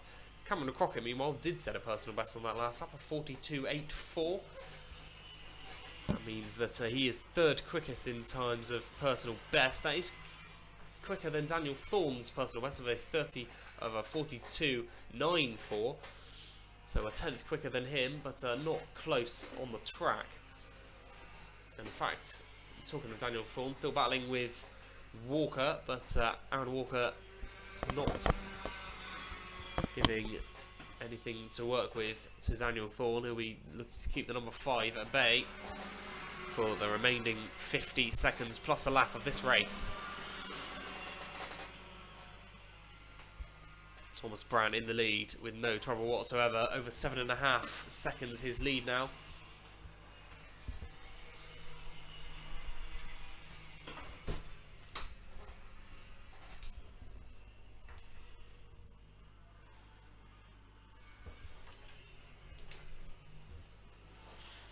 I just had to close the large windows on the commentary box there. But Thomas Brown in the lead, and with 15 seconds to go means that the next lap will be the final lap of this heat, and it hasn't been the closest fought affair of all time, but is a potential opportunity here. Aaron Walker, and he actually goes up on 2 wheels momentarily, and his nose cone is gone as well. There's an incident there between Aaron Walker and Daniel Thorne. Thorne went up the inside, squeezed Walker wide, and whether he'll be considered as dangerous driving or not, it remains to be seen. But Daniel Thorne, for now, goes up in second place. Aaron Walker falls into third, but has lost his nose cone. So will be given a black and orange flag, I would imagine. He'll have to pull into the pits. Will he know that? Not sure, but actually, wait, with the last lap board out, it makes sense to just let him continue for the rest of the race. So Aaron Walker, whether he will be given all of the points, who knows, but he's losing positions now. He's lost the position to Cameron Crockett. Losing that nose cone has certainly done its damage. Will he be able to stay ahead of Kieran Roberts till right at the end? But that was certainly drama there.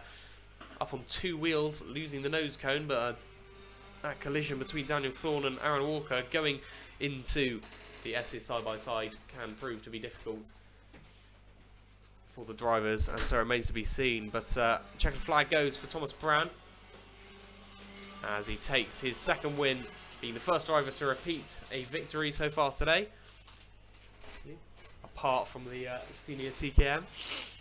That's 2 without and 2 with, I think, actually. Daniel Thorne finishes in second. Third, Cameron Crockett. Fourth will be Aaron Walker. He did manage to finish ahead of Kieran Roberts, despite Kieran Roberts catching up by almost 2 seconds on that final lap. But Thomas Brown does take 2 wins out of 2 in the IAME.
in formation and ready to go with the 177 and the 177 Masters,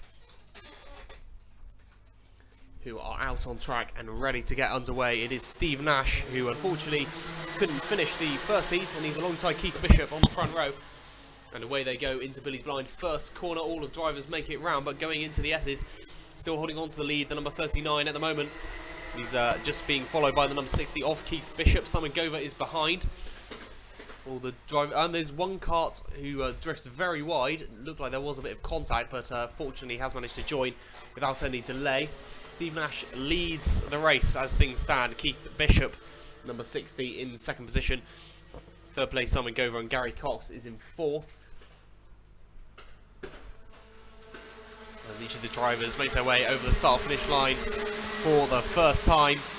And a brilliant start by Daniel Martin, perhaps unsurprisingly so, but started in 10th, already up into 3rd. And another great start from Mark Tedder as well, getting 4 positions from the start. The 2 competitors earlier on in Heat 1, and it goes to show both of them very quick drivers out there today. Daniel Martin, though, despite gaining 7 positions in the first lap, hasn't gained any thus far on lap 2, right on the rear bumper of Keith Bishop, but perhaps proving a slightly harder competitor to get by. However, he's trying to go up the inside of the little left-hand thing. He's trying to go up the inside of Billy's Blind as well. That is absolutely wonderful from Daniel Martin to go up the inside of both of the drivers. One on the slight left curve of the pit straight, and then also switching to the inside line to get past Steve Nash. Just really had the pace going down after a great exit from the top end. And winning that drag race on both of the drivers. Daniel Martin up into the lead of the race, and already has established a fair gap for himself. Steve Nash is in second place, having lost the lead, and in second place, well, in third place, sorry, behind him, Mark Tedder, who you imagine is going to go past fairly soon, and he does indeed. Steve Nash has also lost another position with one of the drivers following through. That is Bishop, in fact. So Bishop, who's squabbling with Steve Nash, has managed to follow through, and Steve Nash down into 4th place now. But Mark Tedder up into 2nd place. And this is interesting because before, he wasn't up into 2nd place so early. So now, can he make the most of him getting up behind Daniel Martin in an earlier section of the race in order to threaten him and really compete with the current race leader for the win? And the victory of Heat 2. Will it be another 2 wins out of 2 situation, or will it be a different situation? Mark Tedder looks like the main one to stop the rule of Daniel Martin at the moment.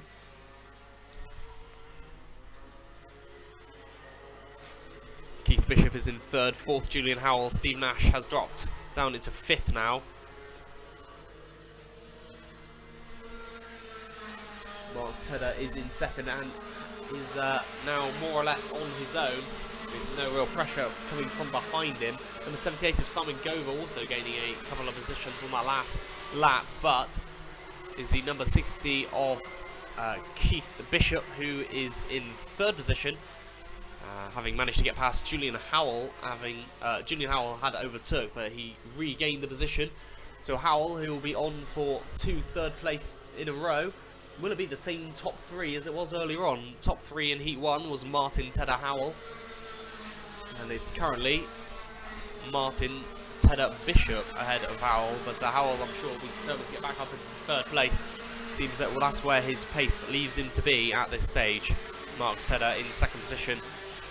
Ever so slightly losing time to Daniel Martin. Only 2 seconds behind, which, yes, is a long time in karting terms, but still a fair amount of time left, literally halfway through the race completely. That was 4 minutes as I started speaking. Rob Prince gained a position on that last lap, as did D-Man, getting past Joe Walmsley, who is in the last of the top 10 positions. The 19 of Julian Howell has now managed to get past Keith Bishop and in fact open up that gap somewhat. So Keith Bishop demoted down into 4th. 5th is Steve Nash, still holding on to that position.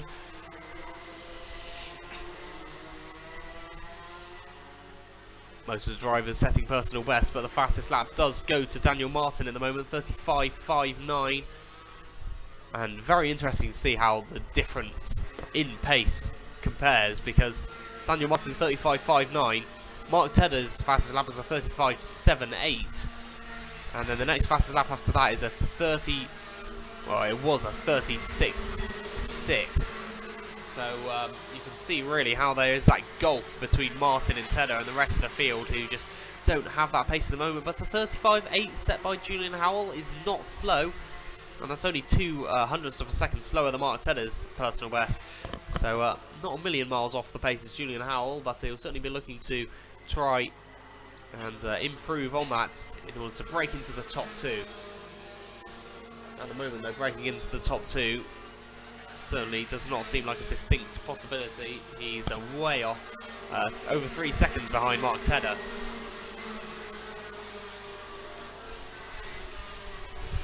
Number 60 of Keith Bishop now more or less on his own, having been overtaken by Julian Howell, and Simon Gover trying to catch up with him. Not much between those two, actually. Gover, in fact, is followed closely by Nash. And in fact, that is a very close little tussle going on there. Gover, Nash, Cox and Prince all having a decent squabble. Third across the line, Bishop in fourth goes across the line, and currently leading the battle for fifth. And going across the line side by side, Gary Cox and Simon Gover. And into the S's once more. Looks like there's going to be a pass there for Rob Prince. He gets past Simon Gover, number 78. And indeed managed to do so. Steve Nash tries to go on the inside, and they touch. He spins, and will have to rejoin the race, having lost a couple of positions. That was just coming out of the hairpin there. And into the horseshoe they go. Steve Nash has not had the luckiest of days, has he? Mechanical troubles in Heat 1. And in Heat 2, whether he's heading to a retirement, looks like he could well be. Slowing down, and Steve Nash does indeed retire into the pit lane. Shame for the number 39. And once again, one retirement for the 177s, but in the lead of the race, Daniel Martin is being closed in by Mark Tedder by 0.1 second on that previous lap, 0.07 seconds on the next lap. So Tedder ever so slightly closing in, but certainly not enough, especially with the time given left, only half a minute remaining. It is Bishop followed by Cox, and Bishop has been reeled in quite significantly over the last couple of laps, and his fourth place, which was looking like that's where he was almost destined to be, is now under threat from the number 14 of Gary Cox, who's not far behind number 14, who is in 5th position. He's managed to get away from Rob Prince and Joe Walmsley in 6th and 7th. That group which so often have a fight in the 177 class. And there is no time left on the clock. However, the last lap board is not out, so clearly Daniel Martin went over before the clock had hit 0. It's close though between Bishop and Cox. Can Cox get past in the closing stages of the race?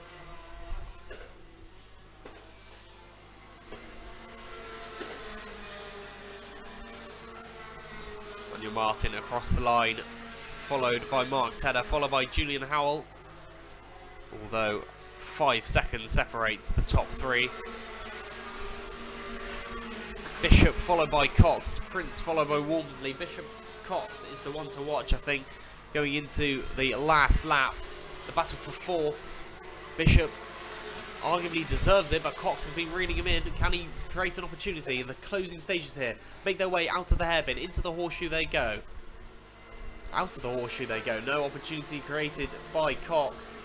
It's looking good at the moment for number 60 of Keith Bishop to take 4th place. Top 3 have finished in the order they were before, but going across the line is going to be very close. Side by side, Cox trying to get past Bishop in the latter stages, but couldn't quite do so. 0.05 seconds he finished behind Bishop. Rob Prince in 6th place, 7th Joe Walmsley, 8th Simon Gover, Samuel Dix 9th, rounding out the top 10 Dean Mann, and Tony Wilson that comes across the line in 11th, Martin Howell 12th, but Daniel Martin takes the win ahead of Mark Tedder, with Julian Howell running out the top 3, and a close battle won by Keith Bishop for 4th, ahead of Gary Cox in 5th.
Away we are then with the Senior Max Heat 2, and after a lap of racing, it's Jasmine Norman in the lead from Harriet Stiles.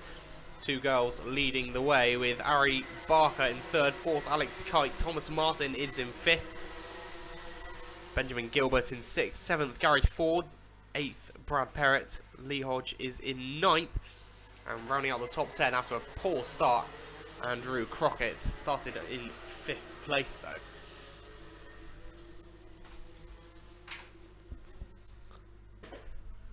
So, after the second lap completed, it is still Norman in the lead at the moment, but Harriet Stiles trying to go the inside, can't quite manage it though.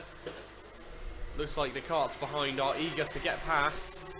Jasmine Norman obviously boosted by that brilliant race that she had and the exits of the last month, but there's almost 2 completely different fields, isn't there? There's a very tight group of the leaders, and then there's a group back from about 9th place onwards.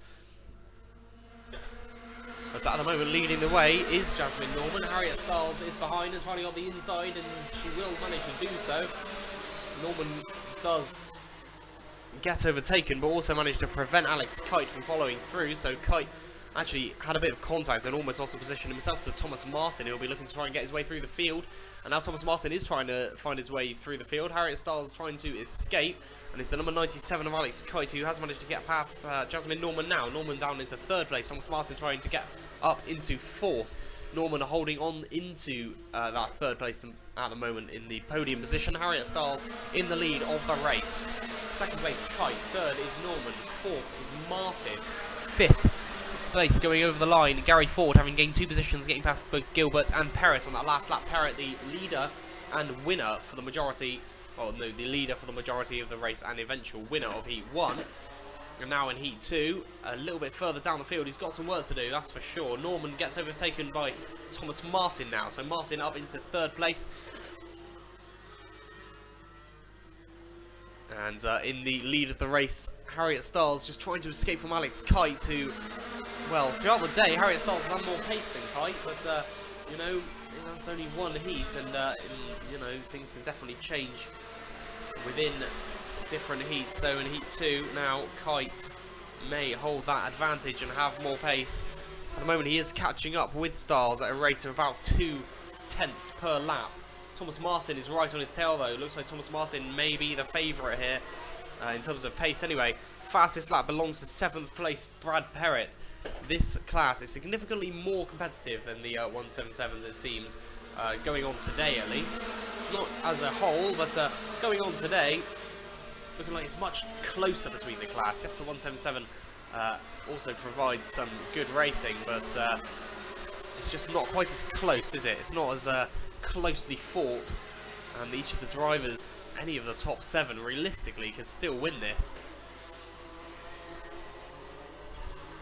Any of the top 8, really, if you're going to stretch back to Harry Barker. Barker, who lost out a couple of laps ago, since found himself in 8th position, but now Harriet Styles under a bit of pressure from Alex Kite. Kite trying to go on the inside and take the race lead, and he does manage to do so. Thomas Martin will try to follow through, but there's not enough time or room to do that, so Harriet Styles will maintain second for now, but Alex Kite, the number 97, leads for the first time today. And he is in the lead of the race ahead of Harriet Styles, with Thomas Martin breathing down both of their necks.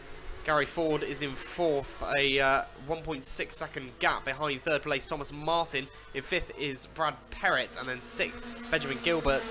Jasmine Norman is in 7th now, having lost a few more positions, with Harry Barker in 8th. And in fact, Jasmine Norman has fallen down into 8th place now, so Norman lacking that pace that she apparently had at the start of the race. She was certainly holding on for a good while, although the carts behind her were starting to very much tussle and close in. And Thomas Martin could be on to trying to pass Harriet Styles here. That was a very could have been a very impressive move had he managed to go around the outside of the horseshoe. It's been done, but very, very rarely, and it's very impressive when it does get pulled off. But he's trying to get the inside of Billy's. They almost touch, you know. That could have been a spin, and that definitely would have been deemed Thomas Martin's fault. But you've got to be careful trying to get past Harriet Styles. Styles, who is in 2nd place and is on for a good finish here. Thomas Martin will not want to ruin her race, just simply to get past and challenge the race lead from Alex Kite.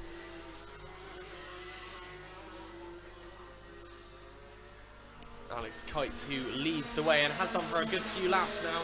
Going over the line, Harriet Styles and Thomas Martin very close together, and Thomas Martin has in fact managed to get ahead. He just managed to squeeze her out, and she ran out of time. He managed to dive around the outside to get just in front. Billy's blind, where it really mattered. One of the carts is off on the side of the road. In fact, that might be Jasmine Norman, you know, number 26. It is indeed. She is out of the running. That's a shame. Just on the exit of the S's there. Started so promising, but unfortunately looks like her race is over, and that's the 2nd retirement after Andrew Crockett earlier on in the number 66.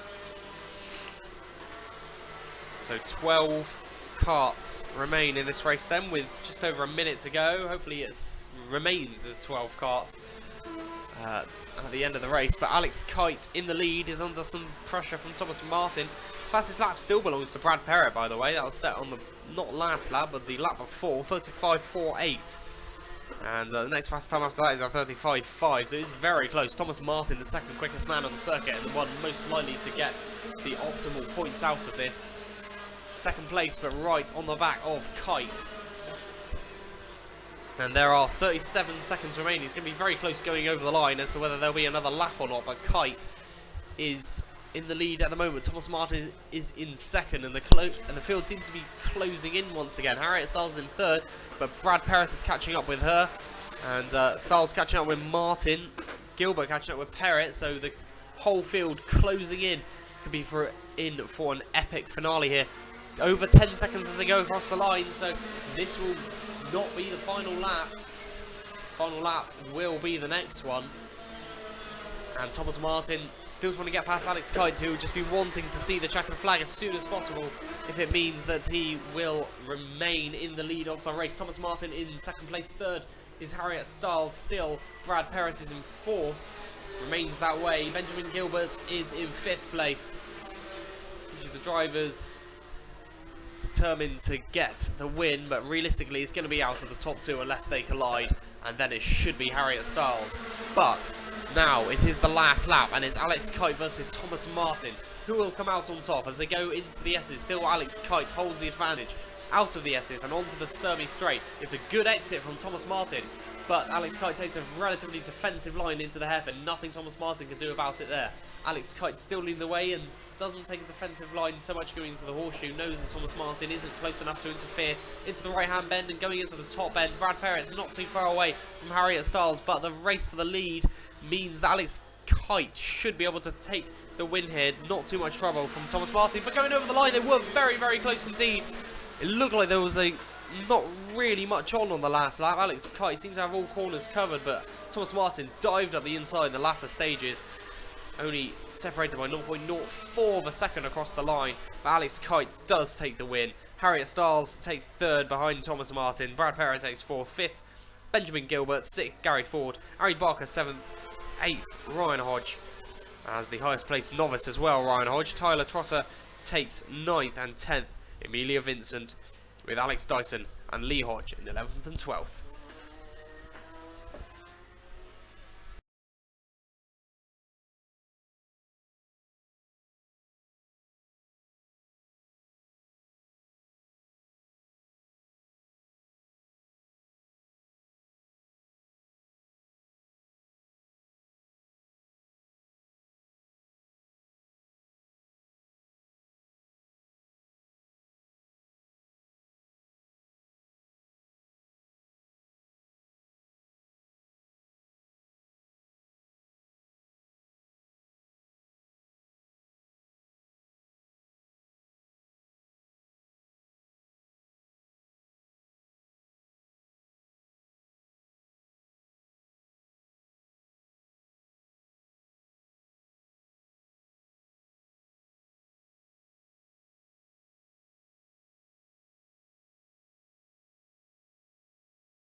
So here we are then in formation and ready to go for the Junior Max second heat. It's Angus Fry and Harry Wilson Brown who are on the front row, it seems. Bradley Shepherd, Fraser Danoon, Bradley Watts and Michael Goodburn also amongst the field, but the 6 carts should get going and away we go then.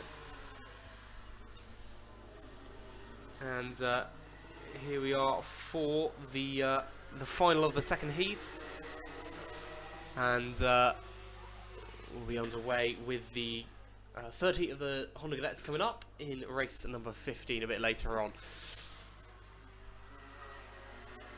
Following this race, so it's the number 27 of Harry Wilson Brown who does lead the way in these early stages, having managed to get away from the rest of the field. Angus Fry in number 46 taking an early second place. This is a race, of course, where we have 3 of the novices versus 3 of the non-novices, and see how they can come out on top this time. Wilson Brown, having led a lot of the race earlier on, couldn't hold on to it, and unfortunately for him, fell out, and I believe either retired or finished 6th. Can't actually remember which, but it's going to be interesting again to see how this one pans out in comparison to heat number 1.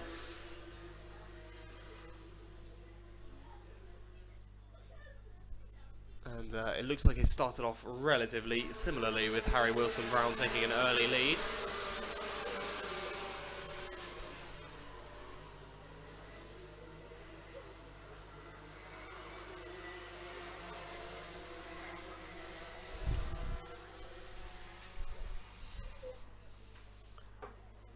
At the moment though, pretty close stuff from the drivers. None of them has managed to get away particularly. Harry Wilson Brown looked like he was starting to get away in the earlier stages of Heat 1. Of course, couldn't manage to hold on to it, but nonetheless, during that race, did have that periodic lead of dominance. But once again, it's becoming a bit of a deja vu for him, with Angus Fry right on his tail once more. Number 46, he must be starting to get sick of the sight of the looming 46 with the dark blue helmet in behind.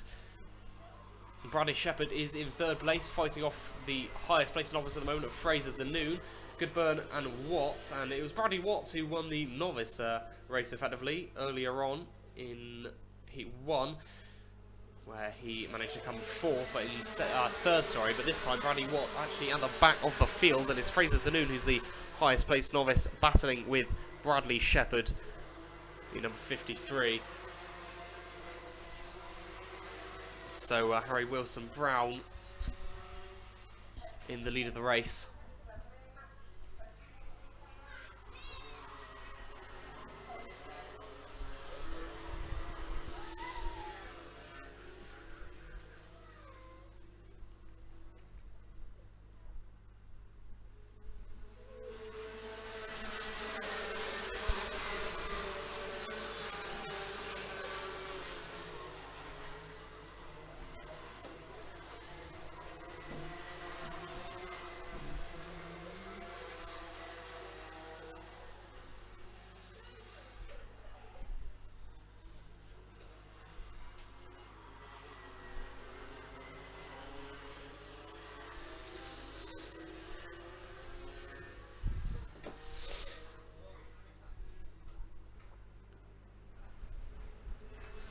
Harry Wilson Brown still holding the lead at the moment, but isn't far ahead of Angus Fry, who is very close indeed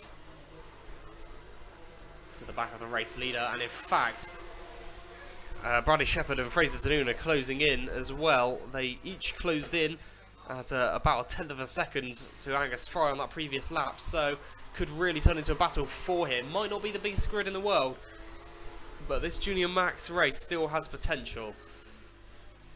And 3 minutes 50 seconds to go. The 4 drivers, really any of them, could still come out on top here. Next race, of course, race number 15, the final heat for the Honda Cadets. It's coming up to 1 now. Still be at least over an hour before we get to the lunch break before the finals will crack out with some brilliant finals in prospect. Honda Cadets number 20, race number 22, Senior Max race number 27, both ones to watch. Harry Wilson-Brown does lead the way at the moment though. Angus Fry in second, and I've said that a lot today. Angus Fry still struggling to get past the race leader.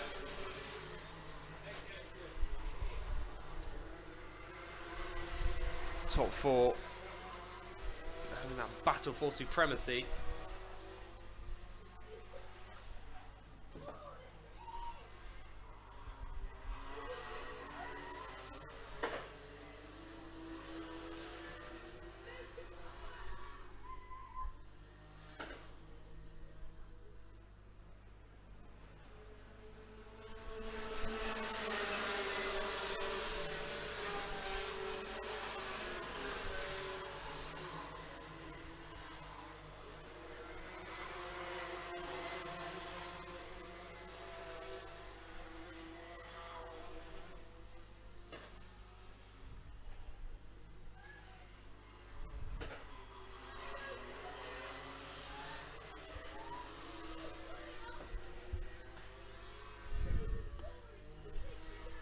Order remains the same then as we count down last 2 minutes now. Still Wilson-Brown holding the ground in the lead, but it's Angus Fry who is in second position, not far behind the race leader at all, bumper to bumper.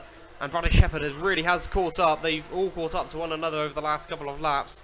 It's only Bradley Watts and Michael Goodburn who are truly out of the running for the lead, you would imagine. They still are very close to the top four. Even Fraser Danoon at the back in fourth position is still fighting to remain being part of that group. None of the drivers are runaway winners.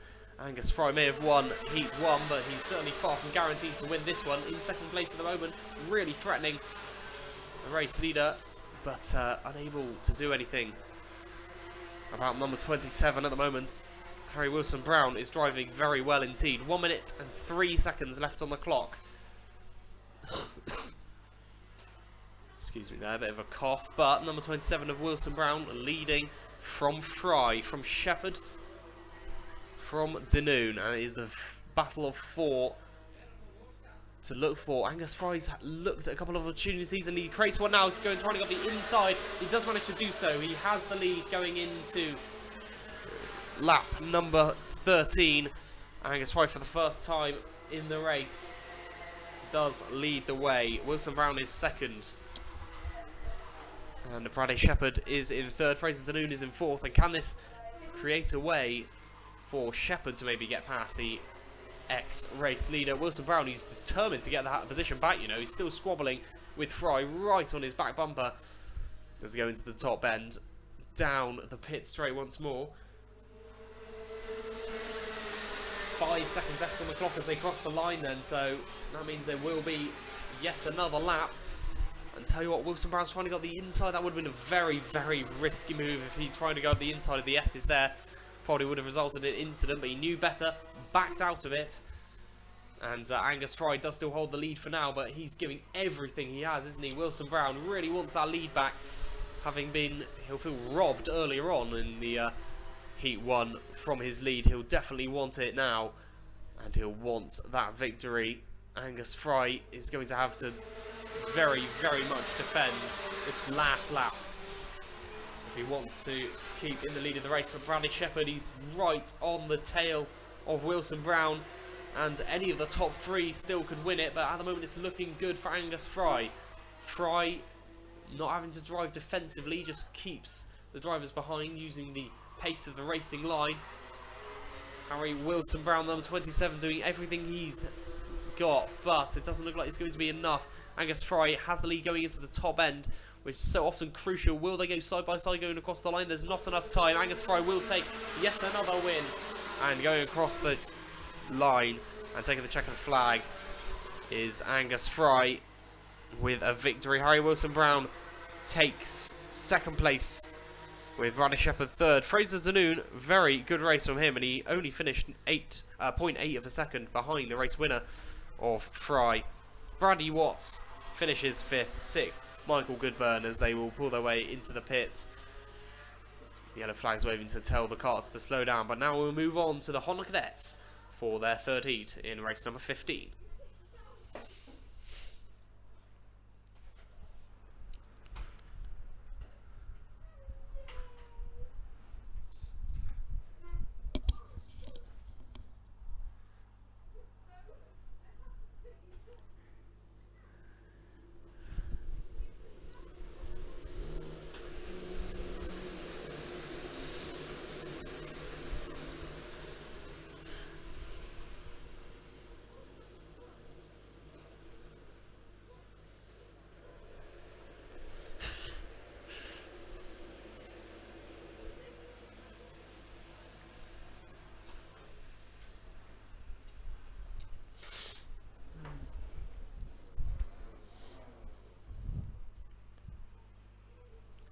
So as the Honda Cadets come out on track, ready for their third heat, and sorry for the brief pause, was actually just speaking to my friends on Facebook, getting them in touch with the live stream, which reminds me, go and watch the live stream now if you can.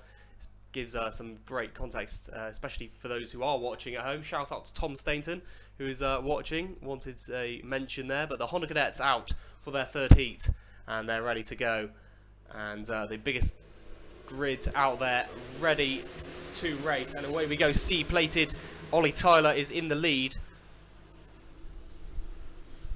and Charlie Vaughan alongside on the front row. It's a clean getaway.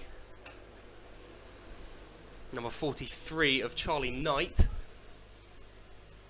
is also had a good starting position. So many of the drivers potential winners out there, you just can't quite predict.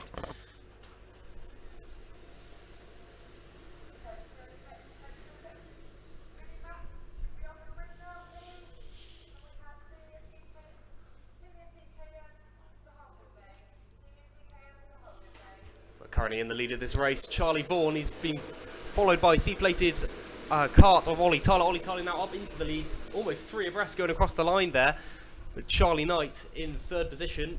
All of the 3 drivers who are currently leading the race going around the S's and into the hairpin. Who's leading now? It's hard to see. Yellow flags waving. There's an incident there.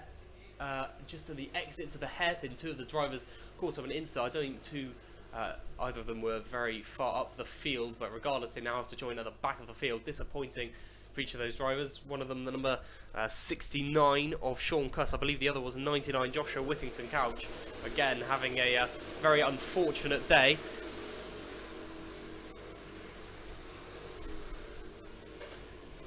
And to that misfortune in heat number 2.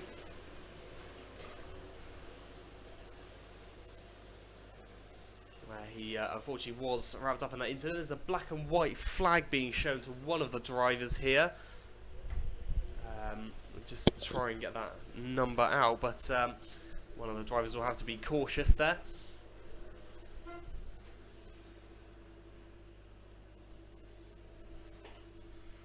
As the drivers make their way, and it is the C-plated Ollie Tyler who leads the way. Charlie Knight is ahead of Charlie Vaughan in that battle of the Charlies. Ahead of Lee for 2nd place. Harry James is in 4th place. 5th is Cameron Ross.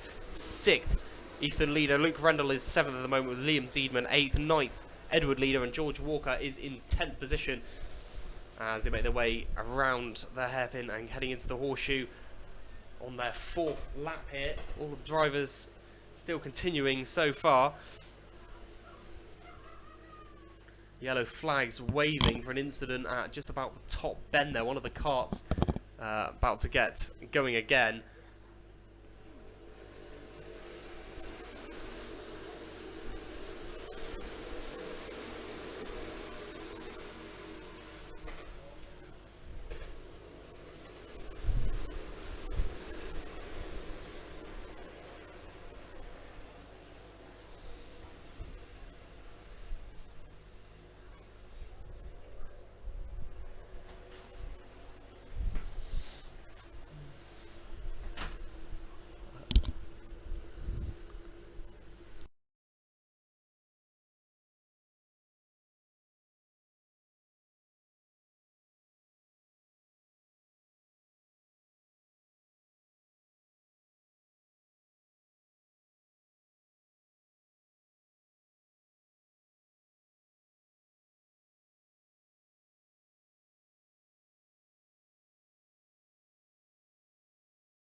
As the race continues, then it's Ollie Tyler who leads the way still, and Knight and Vaughan very close behind, but there's the gap back to Harry James, which is quite a significant gap actually, over 2 seconds. And Ethan Leader in 5th place, number 27. Of course, had a brilliant race in Heat 1, not so much in Heat 2, but still had a good recovery, and now is on for yet another decent finish. He's only been going up. He very rarely loses positions, and he has been the force to be reckoned with so far today, has the number 27 of Ethan Leader. Edward Leader is the kart he's currently battling with, the number 22. He's just managed to get past him, though, up into... in fact, I think he's just got up into 4th place. He has indeed got up into 4th, past Harry James. In fact, the number 22 of Edward Leader, who will be keen, of course, to battle with Ethan Leader. Also a couple positions behind, but still Tyler, Knight and Vaughan battling towards the front. It's number 43 of Knight going up the inside. He has managed to make that move stick, but also trying to follow through both of them. Charlie Vaughan trying to go up the inside of both. Can't quite do it though, but he does manage to get past Ollie Tyler. So Knight is the new race leader.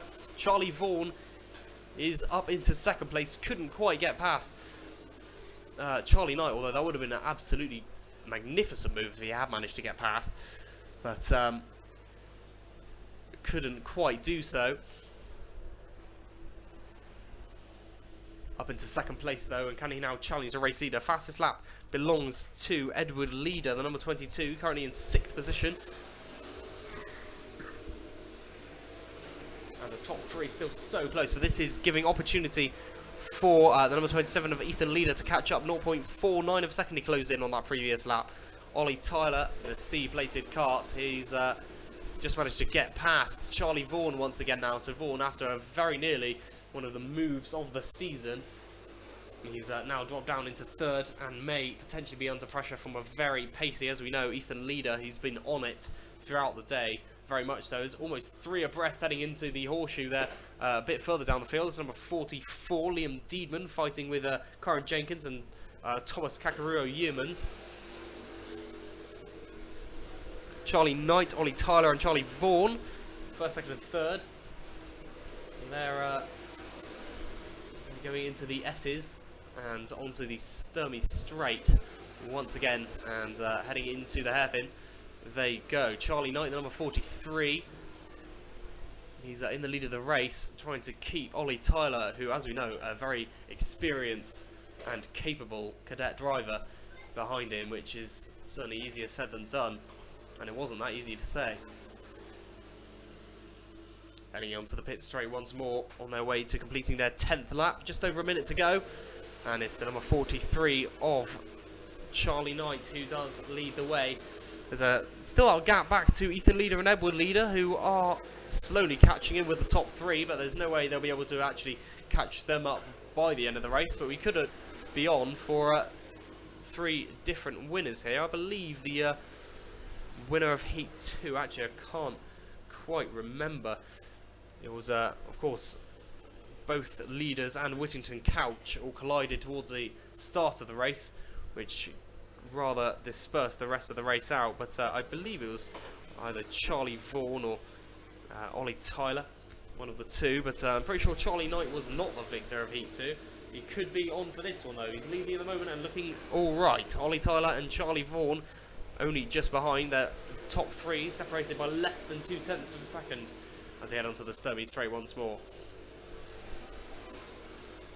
Into the hairpin they go, and heading on their way to the horseshoe. Marshall's watching on to what could be a very interesting finale to the race. The timer has hit 0, so that means once they go over the line this time by, it will be a last lap board. Also approaching the back marker, Ethan Simmons, who is on his way to being lapped, but I'm not sure whether he actually will be lapped by the time, because the last lap board is out, and the top 3 only got a lap left to sort out where they're finishing. But Charlie Knight in the lead of the race. He's going to have to... He doesn't take a defensive line. That surprises me going into the hairpin. Ollie Tyler and Charlie Vaughan following on very much, wanting an opportunity. Neither of them trying to go up the inside, though, into the horseshoe. Would have been a very risky move, no doubt about it. Charlie Vaughan having a look up the inside, can't quite do anything there. Charlie Knight, the number 43, is just about to hold on to the lead. Going into the top bend now. Can Ollie Tyler get a really good exit to potentially, will the back marker disturb anything? Going over the line. In fact, it did help the race winner in the end. Charlie Knight, the back marker, just kind of held off the opportunity for Ollie Tyler to go to the right of him and potentially steal the victory. But Charlie Knight does take a very well-deserved, well-fought race victory ahead of Ollie Tyler. Charlie Vaughan takes third, fourth is Edward Leader, fifth is Ethan Leader, sixth Cameron Ross, Harry James seventh, eighth Luke Rendell, Thomas Kakarua Humans takes ninth, and 10th Kyron Jenkins there, the highest placed novice once again. Well done, that man. But Charlie Knight, number 43, takes the win. A really, really tense affair from the Honda Cadets in their third heat.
So Jensen Watts in the lead of this one then. Not much time left to go. It is indeed the last lap, and Jensen Watts in the number 36 really got to hold on to the lead, but the three come together, and all three of the karts, the leading karts, all come together and have that accident. Number 57 of Tom Adams will thank his lucky stars for that, because that has more or less granted him the win.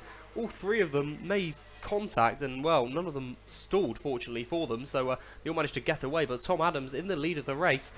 And now the number 36 of Jensen Watts down into second place. Will Uphill is in third. They were racing very closely over the last few laps, but it does now look like it will be Tom Adams who will take the win. A very controversial one, and I'll definitely call that a provisional result for now.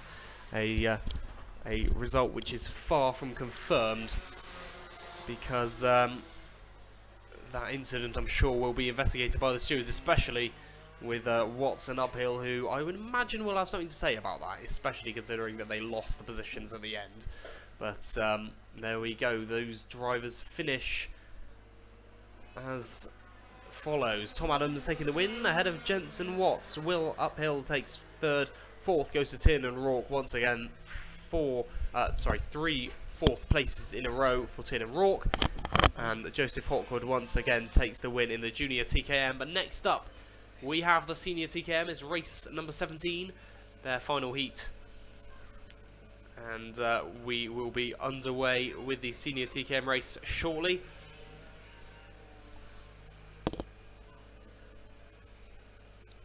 But Tom Adams, your winner for that, or at least provisionally.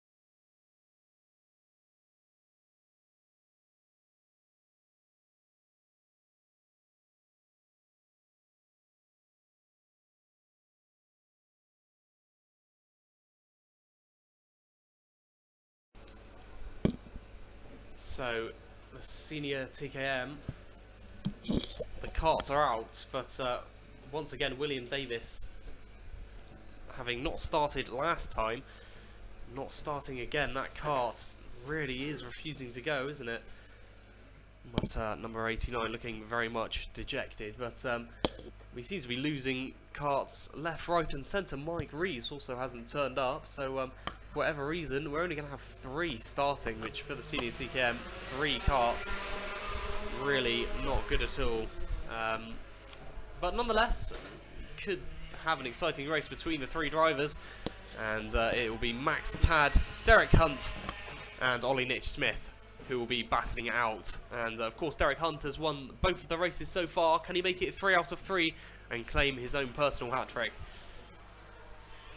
Number 35, Max Tad, is currently in the lead of the race at the moment, though.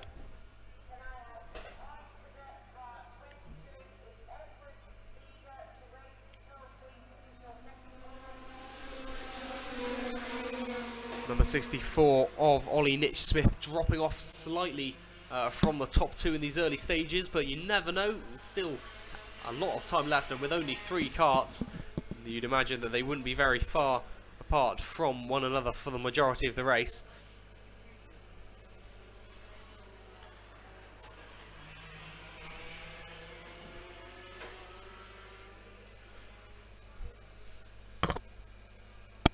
At the moment, it very much seems like the battle to watch. Max Tad versus Derek Hunt in these early stages.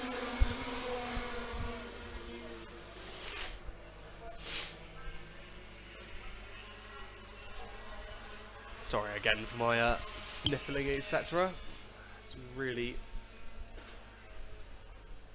not ideal, but at the moment though, it is still Max Tad who leads away. The number 35, number 22, Derek Hunt is in second position. Third place, Ollie Nitch-Smith, both Davis and Rees with DNSs.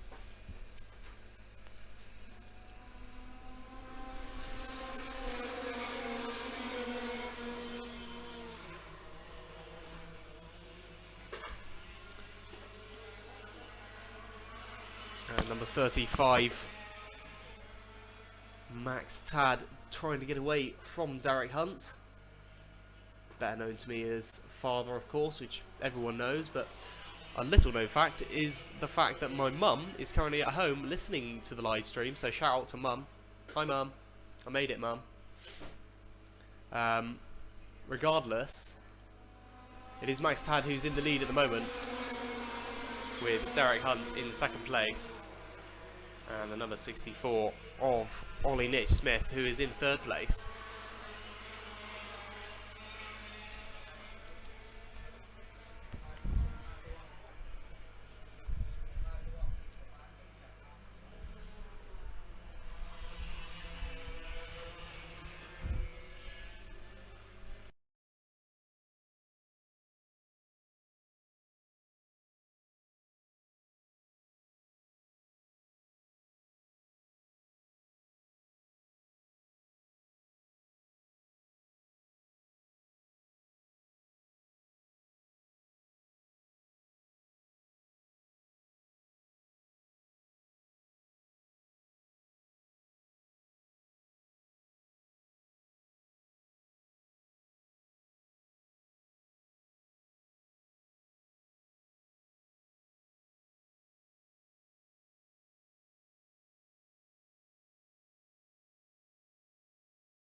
Six laps gone, 4 minutes to go then in the Senior TKM third heat.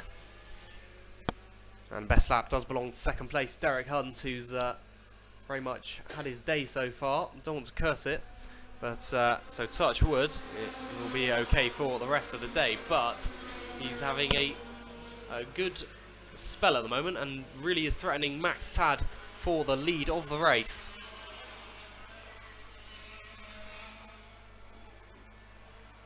And going into the hairpin for what is the 8th time in this one. You can imagine it's going to be one of two winners unless they come together, in which case Ollie Nitch Smith will take, I'm sure, the victory. But at the moment, Ollie Nitch Smith not quite on the pace of the top two. Tad and Hunt certainly do seem to be quicker than Nitch. So Nitch Smith, well, certainly not a bad driver, an experienced professional driver, but at the moment just maybe lacking that cutting edge that the top two, or certainly Max Tad in this race, seems to have. Max Tad pulled away from Hunt by 0.35 of a second on that previous lap, so is doing a good job out in the lead of extending that lead, which of course as the race leader, that's the priority, to get away from your competitors, to simply claim the victory. And well, he's at the moment it's going well for him. Heading down the Sturmey Straight into a sweeping right-hand hairpin, which in my opinion is the hardest corner of the circuit. I've been around here a few times. Admittedly, it was a while ago. I haven't actually been karting for a long time, but remember the hairpin being a particularly difficult corner, because one thing you don't see from the perspective of a spectator is a small dip which goes into the right-hand corner, which can often sort of throw you off slightly. As they make their way down into Billy's Blind once more, into the right and then the left corner, which we call the S's, onto the Sturmey Straight once again. On their 10th lap now, and with 1 minute and 40 seconds to go, order hasn't changed since the first lap. Once again, very much a race of little change. Seems to be majority of staying in the same position for each of these drivers. Max Tad leading the way ahead of Derek Hunt in the number 22, Ollie Nitch Smith in third place in the number 64. All the drivers actually getting further away from one another.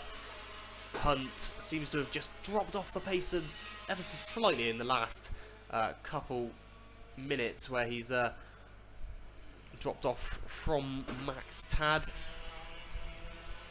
whereas before, only maybe 5-6 laps ago, he was really looking as though a move was high up on his priority list, but now, having dropped off a little bit, he'll just be determined to hold on to the second place. It will still mean he'll qualify on pole position, of course. For that, well, it's going to be a very, very difficult final, I'm sure. Testing the fitness, 13 minutes plus a lap. That's going to be well over 20 laps, I would imagine. For these drivers, at least. For the cadets, it's going to be slightly less, of course, due to their lower powered engines.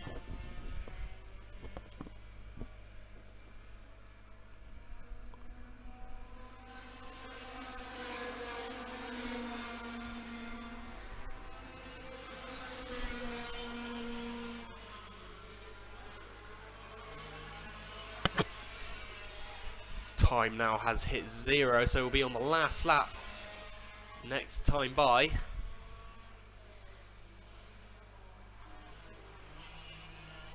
And well, let's see if the Miami Cadet Racing can provide hopefully a little more entertainment. This one's been a little bit drab.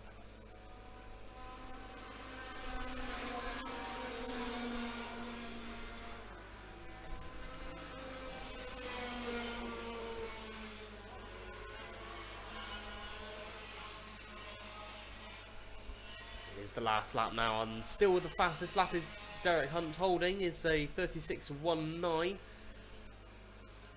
The other two, a 36.23 for Max Tad, the race leader, and Ollie Smith a 36.56. But it does seem as though, even though he's got the fastest lap, it is going to be a second place and a well-fought victory for Max Tad as he takes the checkered flag for the first time in the meeting in the lead of the race. Well done to the number 35. Ollie Smith takes third position behind Derek Hunt, which will set up Derek Hunt being on pole for the final. I'm not sure about the rest of the order.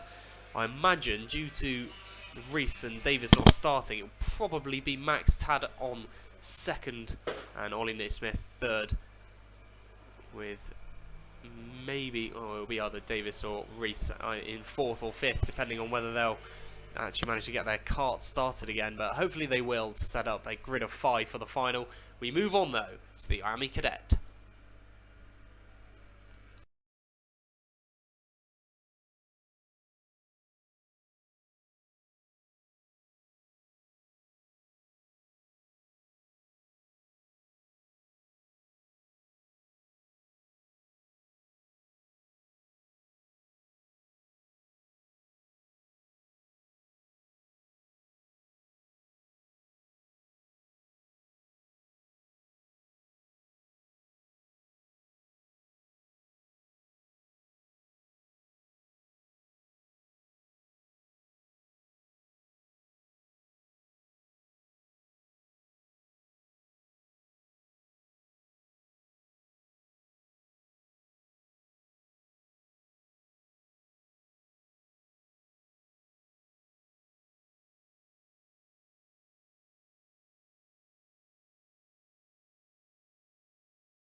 Heat 3 is about to get underway for the youngsters, and after a false start, it'll be Aaron Walker versus Thomas Brand on the front row. Kieran Roberts is on row 2 alongside Cameron Crockett and Daniel Thorne, starting at the rear of the grid.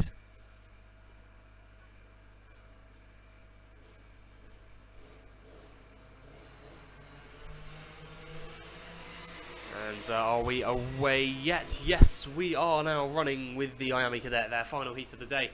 And we have Aaron Walker in the number 25. He is in the lead, next to the number 71 of Thomas Brand, who is in second position ahead of Kieran Roberts, the number 78. And the sun really starting to come out to play now. The clouds clearing up, which is good to see. Slightly windy and not the warmest day, but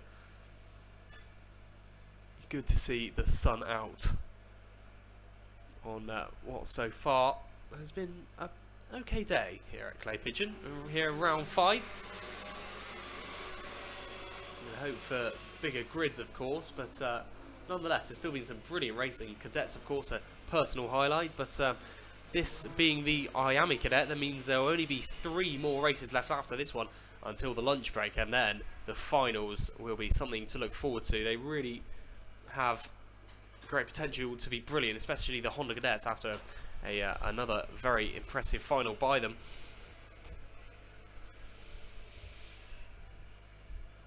The 5 Miami Cadets, though, out and about, and at the moment the top 2 are the 2 non-novices.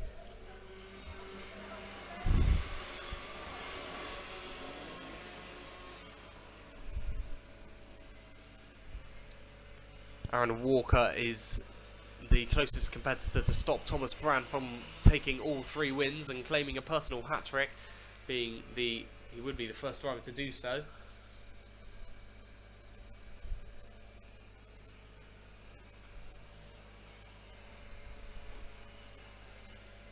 And at the moment, that is still definitely a distinct possibility. Aaron Walker hasn't had the most incredible day so far, although he's racing well in this one.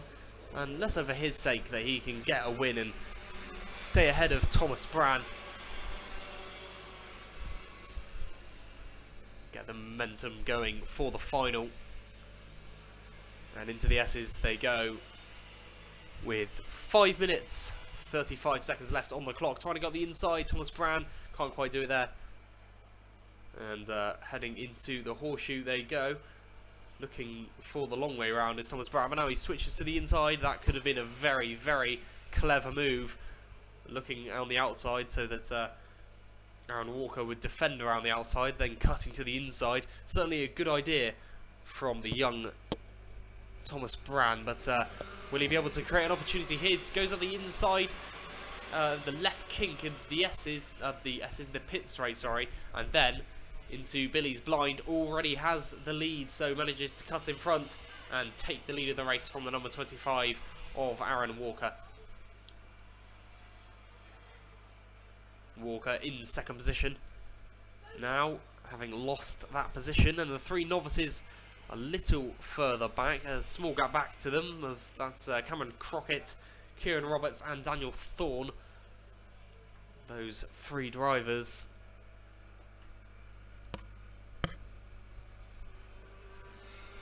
now behind the leading pair by just under 2 seconds. In fact, they did manage to catch up slightly. And Aaron Walker's status as not being a novice is certainly far from guaranteeing him a second place at the moment, although he has got a fair amount of space to play with. Cameron Crockett, who caught up by 0.2 seconds on that previous lap, and Kieran Roberts and Daniel Thorne, as we know, those 3 have been very closely fought throughout the day, so whether one will come or whether all 3 will, that will be what Aaron Walker has to consider if he's going to defend against them.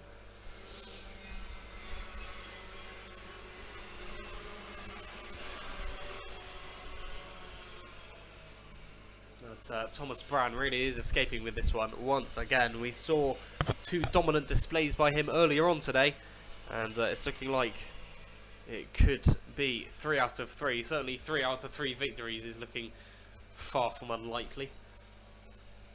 Crockett, Roberts and Thorne, all 3 of those drivers behind the number 25 Aaron Walker, and squabbling amongst themselves. Thorne trying to get out of the back spot. Kieran Roberts, his nearest competitor in that respect, as they head side by side, going across the start-finish line to complete their 7th lap. And across the line they do go now.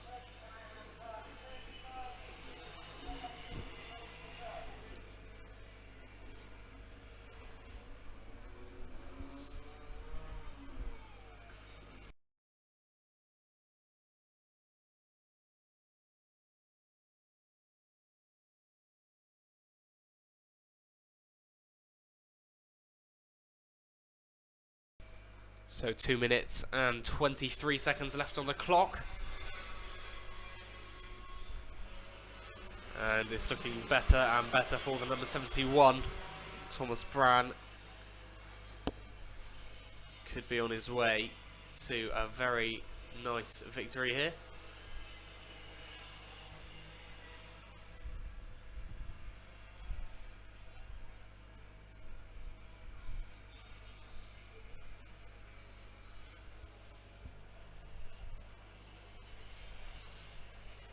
Aaron Walker in the number 25 kart is definitely being caught up significantly by Cameron Crockett. On that last lap, Crockett closed in by 0.8 of a second, which is a huge amount in kart racing, of course. And now Crockett right on the back. It just seems that Aaron Walker, since he's been overtaken by Thomas Brand, he's just lost his pace. The legs have gone. And Crockett now having a look up the inside, can't quite do it there, but now he will actually go around the outside of the S's. Walker seems to have a problem, he's going very slowly. Overtaken also by Kieran Roberts, and it won't be long maybe before Daniel Thorne gets through as well, but Walker's kart does not look like a healthy kart. It's not going as quick as I imagine it should be. Will he go into the pit lane, or will he just try to lug it around some more? We will see. He is going to go around for at least one more lap, but it doesn't seem like there's just much pace on the kart. Number 5, Daniel Thorne, is trying to overtake him. I believe that Daniel Thorne was supposed to be number 25, but Aaron Walker obviously already had that number, so Daniel Thorne actually had to remove the 2 off the kart, becoming number 5 for the day. But the 2 are now battling over 5th place, which coincidentally is the 2 numbers they both have in common. Cameron Crockett, it looks like he is going to win the Battle of the Novices and potentially even qualify and start at the final ahead of the number 25. And it wouldn't surprise me going on the results of today. Cameron Crockett has been a very good youngster in the number 88, in 2nd position now. Whether he's been the closest competitor to Thomas Brand is hard to say. Thomas Brand has been very, very dominant throughout the day. No one will be able to get in a word edgeways, it seems like. But over 8 minutes and 20 seconds gone now, meaning that the last lap board does come out for the race leader. Cameron Crockett will be the next to see it, followed by the number 78 of Kieran Roberts. Aaron Walker and Daniel Thorne are 4th and 5th. And still squabbling. I thought that Walker was just going to simply lose all of the positions and end up really far behind, but it seems like he has more or less established his pace again in the latter stages. Well, why that is, it's hard to say. Maybe he simply was running out of either stamina, or maybe just not some mechanical failure. I mean, it's hard to tell, but now the 4 very close together actually on the last lap. Taking the checkered flag though for 3 wins out of 3 for the first time today, Thomas Brand. But as the 4 karts come down, there still could be any order. It seemed that the 2 novices ahead of Walker were actually really having a good squabble and slowed each other down a lot. Walker caught up quite a bit over the last couple of corners there, but Kieran Roberts closed into Cameron Crockett by over half a second on that last lap, so Roberts really had an opportunity there, but couldn't quite get in 2nd place. Cameron Crockett will take 2nd, and I imagine 2nd place on the grid.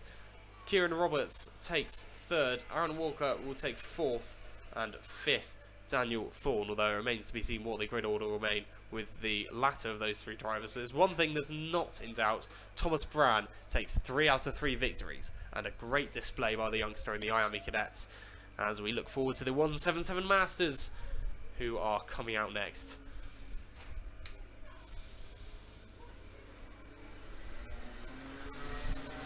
You can hear the engines get ready to go underway for the 177s.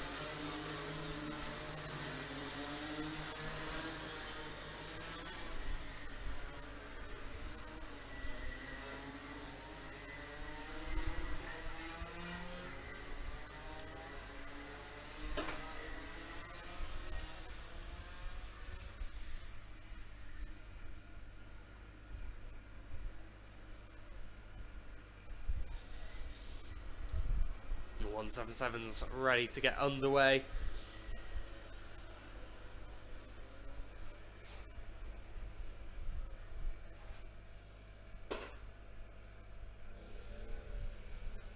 As they line up on the grid, preparing for their final heat of the day. Daniel Martin will start on pole position, and it's hard to see him lose that.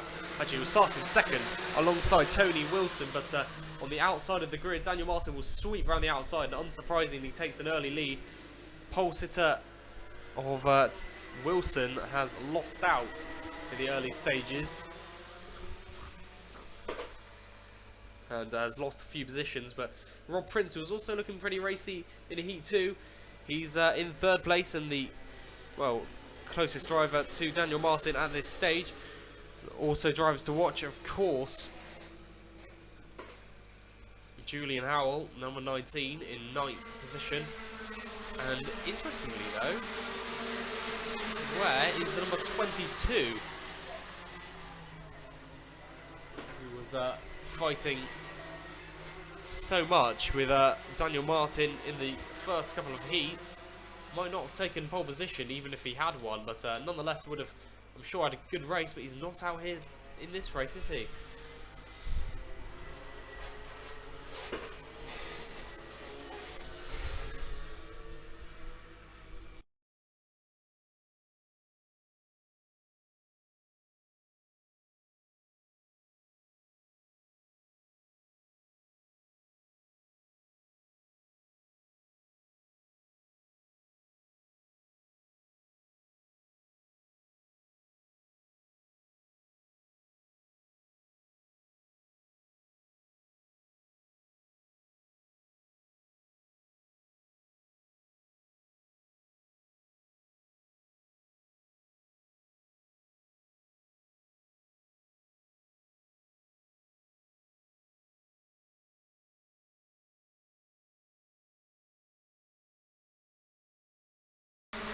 As the drivers make their way round, completing their third lap, Daniel Martin already has a lead of over 3.5 seconds, so already establishing himself as another competitor for taking all 3 wins in the 3 heats of the day, and well, he'd certainly be a worthy winner, wouldn't he?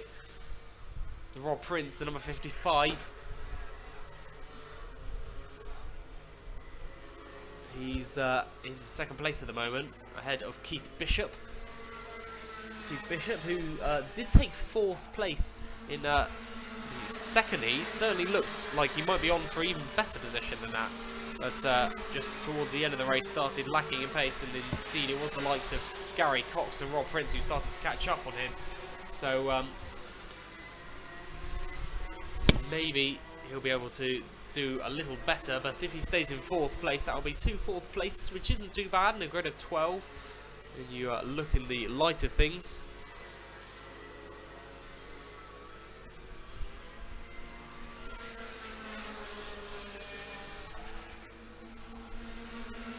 Number 55, Rob Prince in second place ahead of Julian Howell. Gary Cox is up into 4th, and he does now manage to get past Keith Bishop in a continued race from Heat 2 effectively. Dean Mann is in 6th, 7th Steve Nash, 8th Joe Walmsley, 9th Simon Gover, and Tony Wilson, pole sitter, in 10th place with a pretty disappointing first few laps for him. But Steve Nash, he's in 7th place now. He'll be actually looking to try and get his first finish of the day, which is pretty strange to say for a driver to have not finished the first 2 races so far, but it has been the case. And had a very unlucky day so far, has number 39. He'll be hoping to continue and gets some points further up the field rather than the ones simply for last place, which you get with a DNF.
Just under 2 minutes and 50 seconds to go then.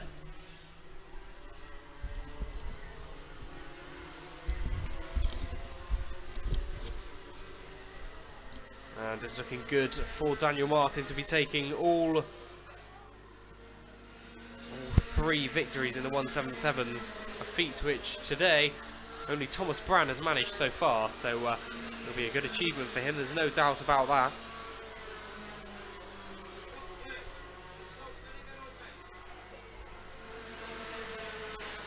Close racing further down the field as well. Tony Wilson, Martin Howell and Samuel Dix battling for 10th position.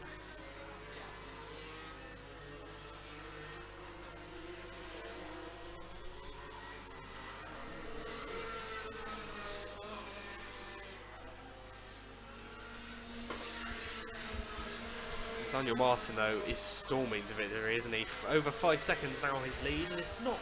And he doesn't very often get the wins where you just think, well, there's barely any point in anyone else turning up, where he wins by maybe over 15 seconds or something ridiculous. He wins by comfortable margins, over 5 seconds like he's holding. Maybe up to 10 seconds. There's a cart, I believe, on his side over there. The entrance to the hairpin. Looks to me like a cart has been upturned and well, the yellow flag's waving for a very understandable reason there. As the driver who got out of the cart, he's just turned the cart back into his wheels again, but quite how that happened, I'm not sure. The driver seems okay at least, so well, hopefully the red flag isn't coming out for the first time today. So yellow flags out, no overtaking in the zone up to the hairpin. Up to the horseshoe, sorry, from the hairpin to the horseshoe. Whereas at the moment though, there aren't any real battles going on. The main one to watch, realistically, is one for 10th place, or 9th place, isn't it? Tony Wilson, Martin Howell and Samuel Dix. It is Dean Mann, the number 27, who is out of the cart, about as far away from the commentary box as you can be whilst being on the circuit. As the entrance to the hairpin there. And another cart pulls off, actually, just on the exit to the Sturby Straight. One of the carts has just pulled over. Not quite sure who that is either. Couldn't quite get a glimpse of their number before the cart disappeared just beyond the small bank that there is, meaning that I can't quite see. But looks like that's one of the drivers. Might in fact be Samuel Dix. In fact, I think it is Samuel Dix, number 26. That rhymes, and that was unintentional. But there we go. Daniel Martin now up in the lead, and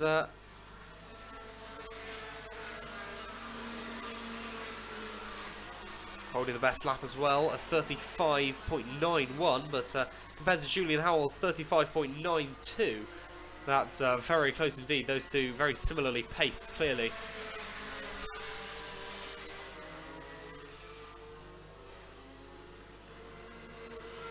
checker flag now does come out for Daniel Martin, who takes a very comfortable, almost unquestioned victory and takes 3 wins out of 3 over Julian Howell. Gary Cox finishes in 3rd. Checkered flag comes for 4th place for Rob Prince. Keith Bishop finishes just ahead of Steve Nash for 5th. Joe Walmsley 7th. Simon Gover 8th. 9th Tony Wilson. And Martin Howell in 10th.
So here we are then for the Senior Max and their 3rd heat, and arguably one of the races of the day. A great grid of 14 drivers, and away we go now for their 3rd heat, race number 20.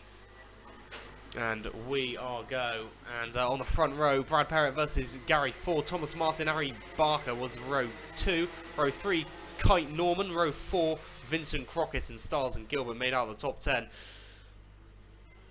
Certainly Harriet Stiles in 9th place, one to watch considering her pace earlier on in the number 18. Already gained a position or 2, I believe, which you might just be around the position she started, but nonetheless, Brad Parrott from pole position and winner of Heat 1, of course, now on his way to potentially take 2 wins out of 3, which is a record you certainly can't complain about. But Brad Parrott in the lead of the race here at Clay Pigeon Kart Club.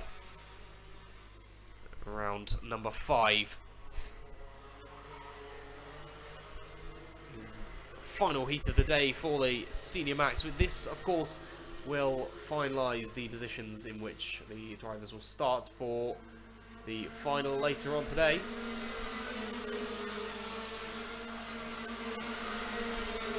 Each of the positions they finish in the first 3 heats contribute to points, and then those points are added up, and the highest amount of points means that you start further up the grid. A maximum of 90 points allocated for the 3 finals, with each heat contributing to 30 points for a win, 29 points for second place, 28 points for third, etc, etc.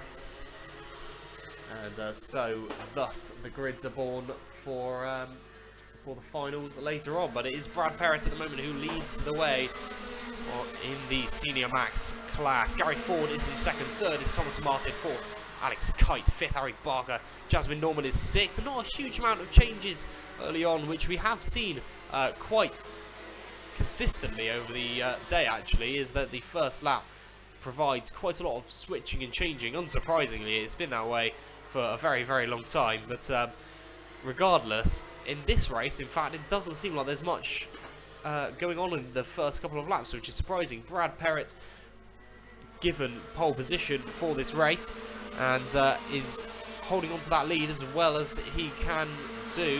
Over a second is advantage back to Gary Ford in second position. Thomas Martin is in third. Alex Kite in fourth, and the number 97 and Ari Barker in fifth place. Alex Kite, winner of Heat 2, and will he be able to follow that up with another win? At the moment, that's looking less likely, in fourth place. And sitting behind Thomas Martin and Brad Perrett, two of whom are very, very competitive and experienced drivers. Gary Ford, also another experienced driver. Not always at the front of the field though. It's a shame for Gary Ford because he's certainly good on his day. But it certainly seems that in this race he's having a good time. But in the other 2 heats earlier on, he wasn't so merry for Gary Ford. Not always having it the way he maybe wanted to. More midfield rather than fighting towards the front. But he has now just been overtaken by Thomas Martin. Thomas Martin up into second place now. And will he be able to have a go at the number 11, Brad Perrett there, separated just by about the tram lines distance, which is this is about just over a second. And through the S's they go onto the Sturmey Straight. This is the number 69 of Thomas Martin, who follows number 54 of Gary Ford. No, Gary Ford is following him, sorry.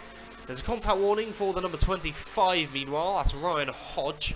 He's in 9th position and currently the highest placed novice.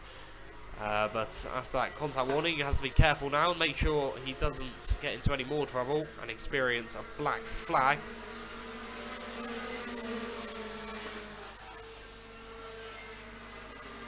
Brad Perrett leading the way and setting a personal best in the previous sector of the last lap, but not a personal best overall. A 35.69 is best lap so far. A 35.48 is the fastest lap time, and that comes from Thomas Martin in second position. And there's a kart going very slowly over the line here. It's number 52, and that is Lee Hodge, one of the Clay Pigeons staff team, of course, born and bred. Well, literally, but you get the point. One of the staff, and unfortunately for him, kart was going pretty slowly. Has lost the positions down into 14th place now, but has managed to get going again. Hopefully, can continue with the race, but that doesn't look like a very healthy kart to me. So, in Battle of the Novices, it's Ryan Hodge who's on top of that one, ahead of Andrew Crockett. Tyler Trotter is then in second place in the novice battle and 12th on the track. Then Alex Dyson and Lee Hodge, but Lee Hodge, not sure whether he will go into the pit lane, in fact. So Lee Hodge into the pit lane.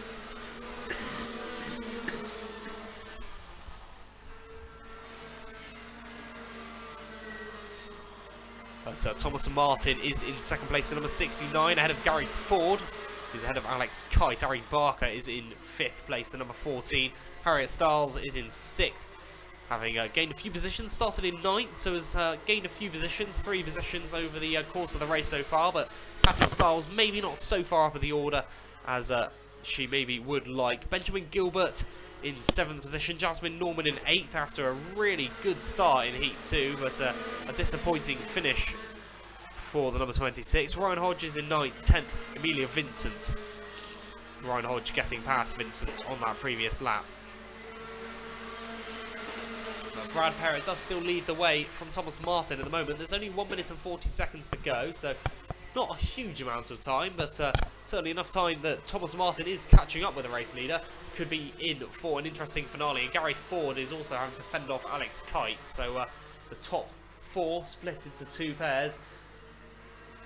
And it is 3rd and 4th, which is a battle that could turn just as interesting as the one for the lead. In fact, they look even closer together to Kite and Ford, and you'd say that Kite, having been catching up Ford over the last few laps, may be more likely to happen.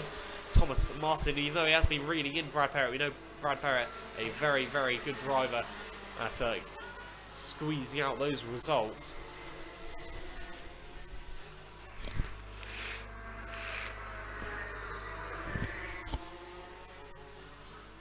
But Parrott now under some real pressure from Thomas Martin. This is for the lead of the race.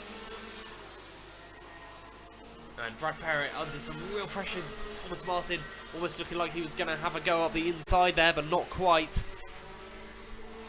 Could be a great opportunity for one of these drivers to get into the lead. Brad Parrott, of course, already has a win under his belt. Thomas Martin hasn't yet, but will he be able to, in this final heat, producing 3 different winners in the 3 heats, which is always good to see, and therefore shows the competitiveness of that class.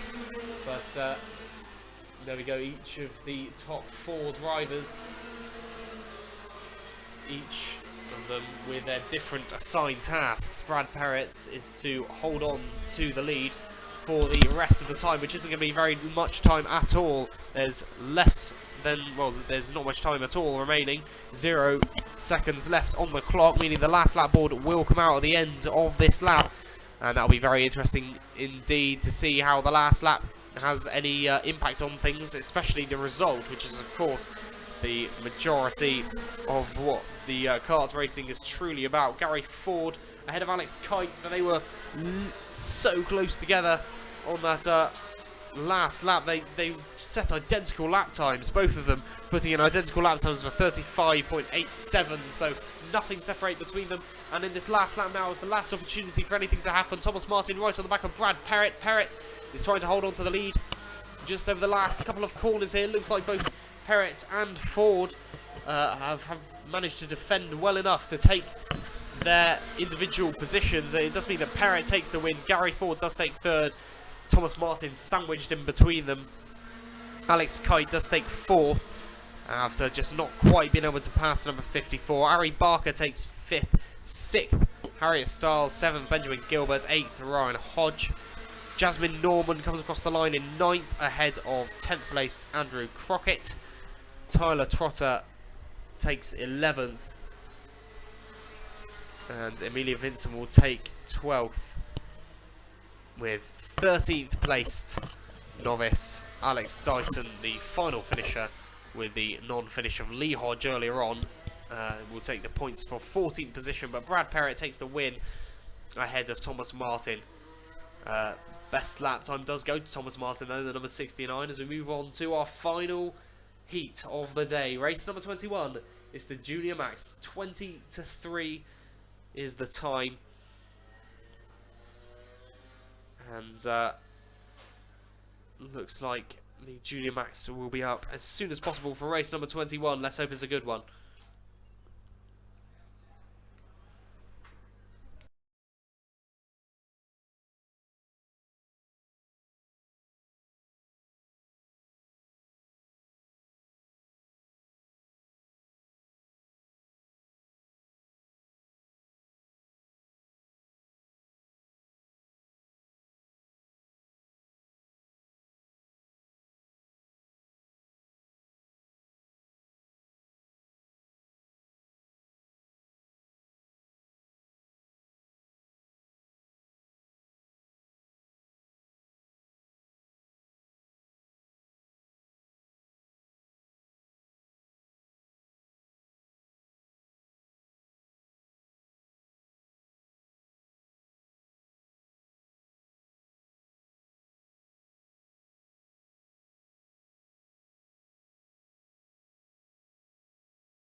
About to get underway with the final heat of the day. It is the Junior Max, their third heat.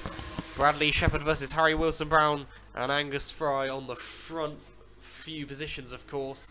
The three non-novices, and will they touch? No, they don't. They all manage to find their positions as they snake their way through the S's into their hairpin as they make their way towards the horseshoe once more.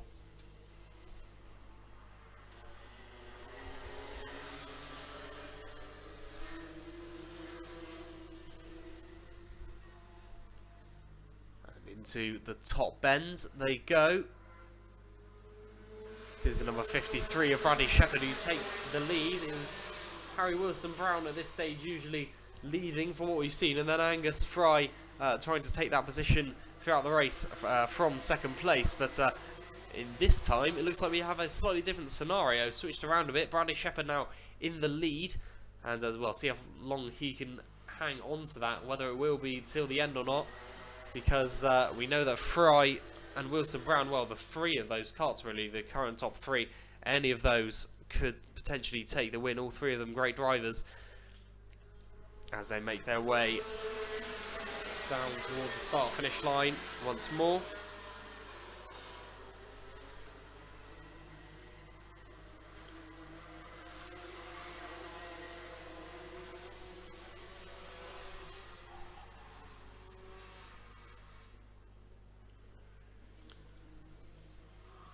Heading into the horseshoe for their third lap. And in these early stages, it looks like Bradley Shepherd is the one to beat. He's side by side with Angus Fry, though, heading down towards Billy's Blind. Fry giving him a little nudge in the rear bumper there, but nothing too malicious as they make their way down into the S's once more. Onto the Sturmey straight, and a little bit of a squabble and a mix-up there between a few of the karts. A fairly notable collision between a couple of the karts, but just really bumper bashing. And Shepherd is still holding the lead, but it looks like Fry has lost a few positions, has he? Or maybe not. It was one of the other drivers, perhaps. But certainly looks like one of the drivers didn't quite manage to. Yeah, it was Angus Fry, in fact. So he's now out of the running. Just pulled over there. Coming towards the entrance of the horseshoe.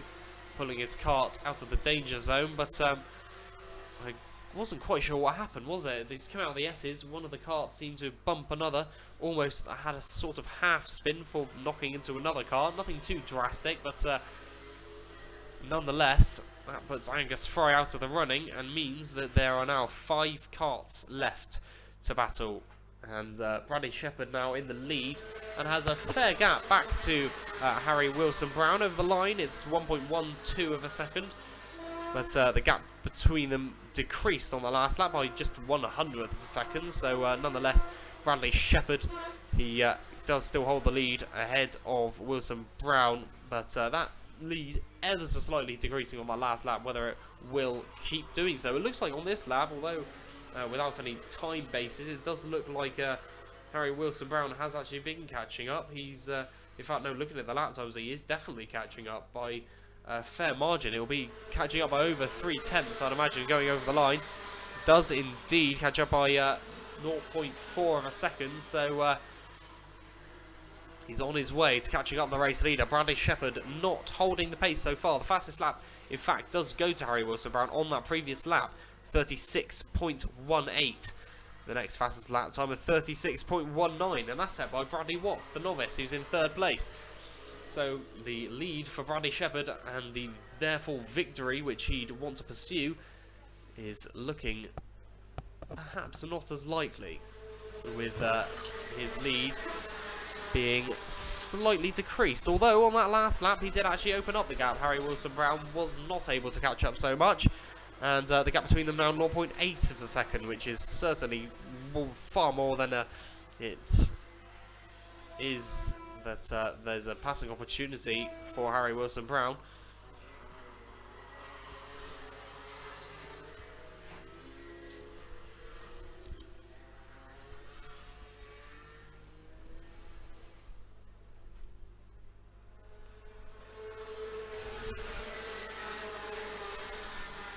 Bradley Shepherd in the lead. Harry Wilson-Brown 0.7 seconds behind. Bradley Watts just 0.38 seconds behind him. There might still be a change for second place. Yeah, Harry Wilson-Brown, he's trying to catch up with the race leader, but he might need to be careful of the number 17. Bradley Watts seems to have a real pace. Sets the fastest lap as well, a 36.14. Is there an opportunity here for Bradley Watts to take an unexpected win? And taking the win as a novice, which is very rare, but certainly would be very impressive to get past both Shepherd and Wilson-Brown. He's right on back. He's got past Wilson-Brown. Wilson-Brown's trying to retake that position, and he does manage to do so. But he was right on the back of him there. This all falls into the hands of Bradley Shepherd, though, of course.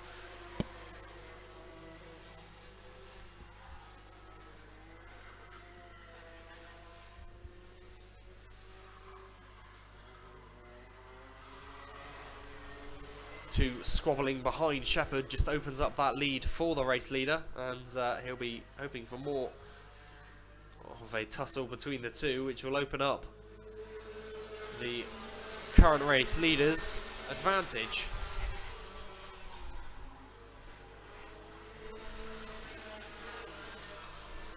What a day of sport it is today, though. Just to mention, even though we've got the Racing Hero clay, we've also got the Wimbledon men final, I do believe, which Andy Murray is of course in. Got the Silverstone Grand Prix, Lewis Hamilton representing the Brits and on pole position. And of course the Euro final, which is later on, France versus Portugal. Well done England for not representing us in a good light at all during the Euros, but nonetheless, three great sporting events. And then of course Clay Pigeon, which I think equally ranks as important with any of those three sporting events I just mentioned.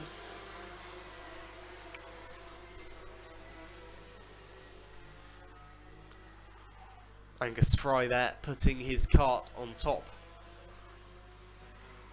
of his carrier to make sure that the kart is out of the way as quickly as possible. It will be the lunch break after this race, of course, and just 45 minutes left on the clock. Bradley Shepherd heading to his first victory of the day. Harry Wilson-Brown is in second place, and under pressure from Bradley Watts, who was looking a few laps ago as though the race lead of Shepherd would be really under threat from Wilson-Brown, and Watts wasn't really in the picture, but now it seems that Wilson-Brown is under more of a threat from Watts. That's what makes, I think, kart racing so intriguing, the fact that it can really turn on its head within the matter of a second. 1 second and a lack of concentration can cause a big enough mistake that they lose a good few positions here, but it hasn't been that case here. That's what makes it even more intriguing. It's been a gradual increase in pace of Bradley Watts. It just means that he's caught up with Harry Wilson-Brown sheerly on race pace, and is now right on his bumper with just, well, no time at all left on the clock. This will be the last lap coming up now.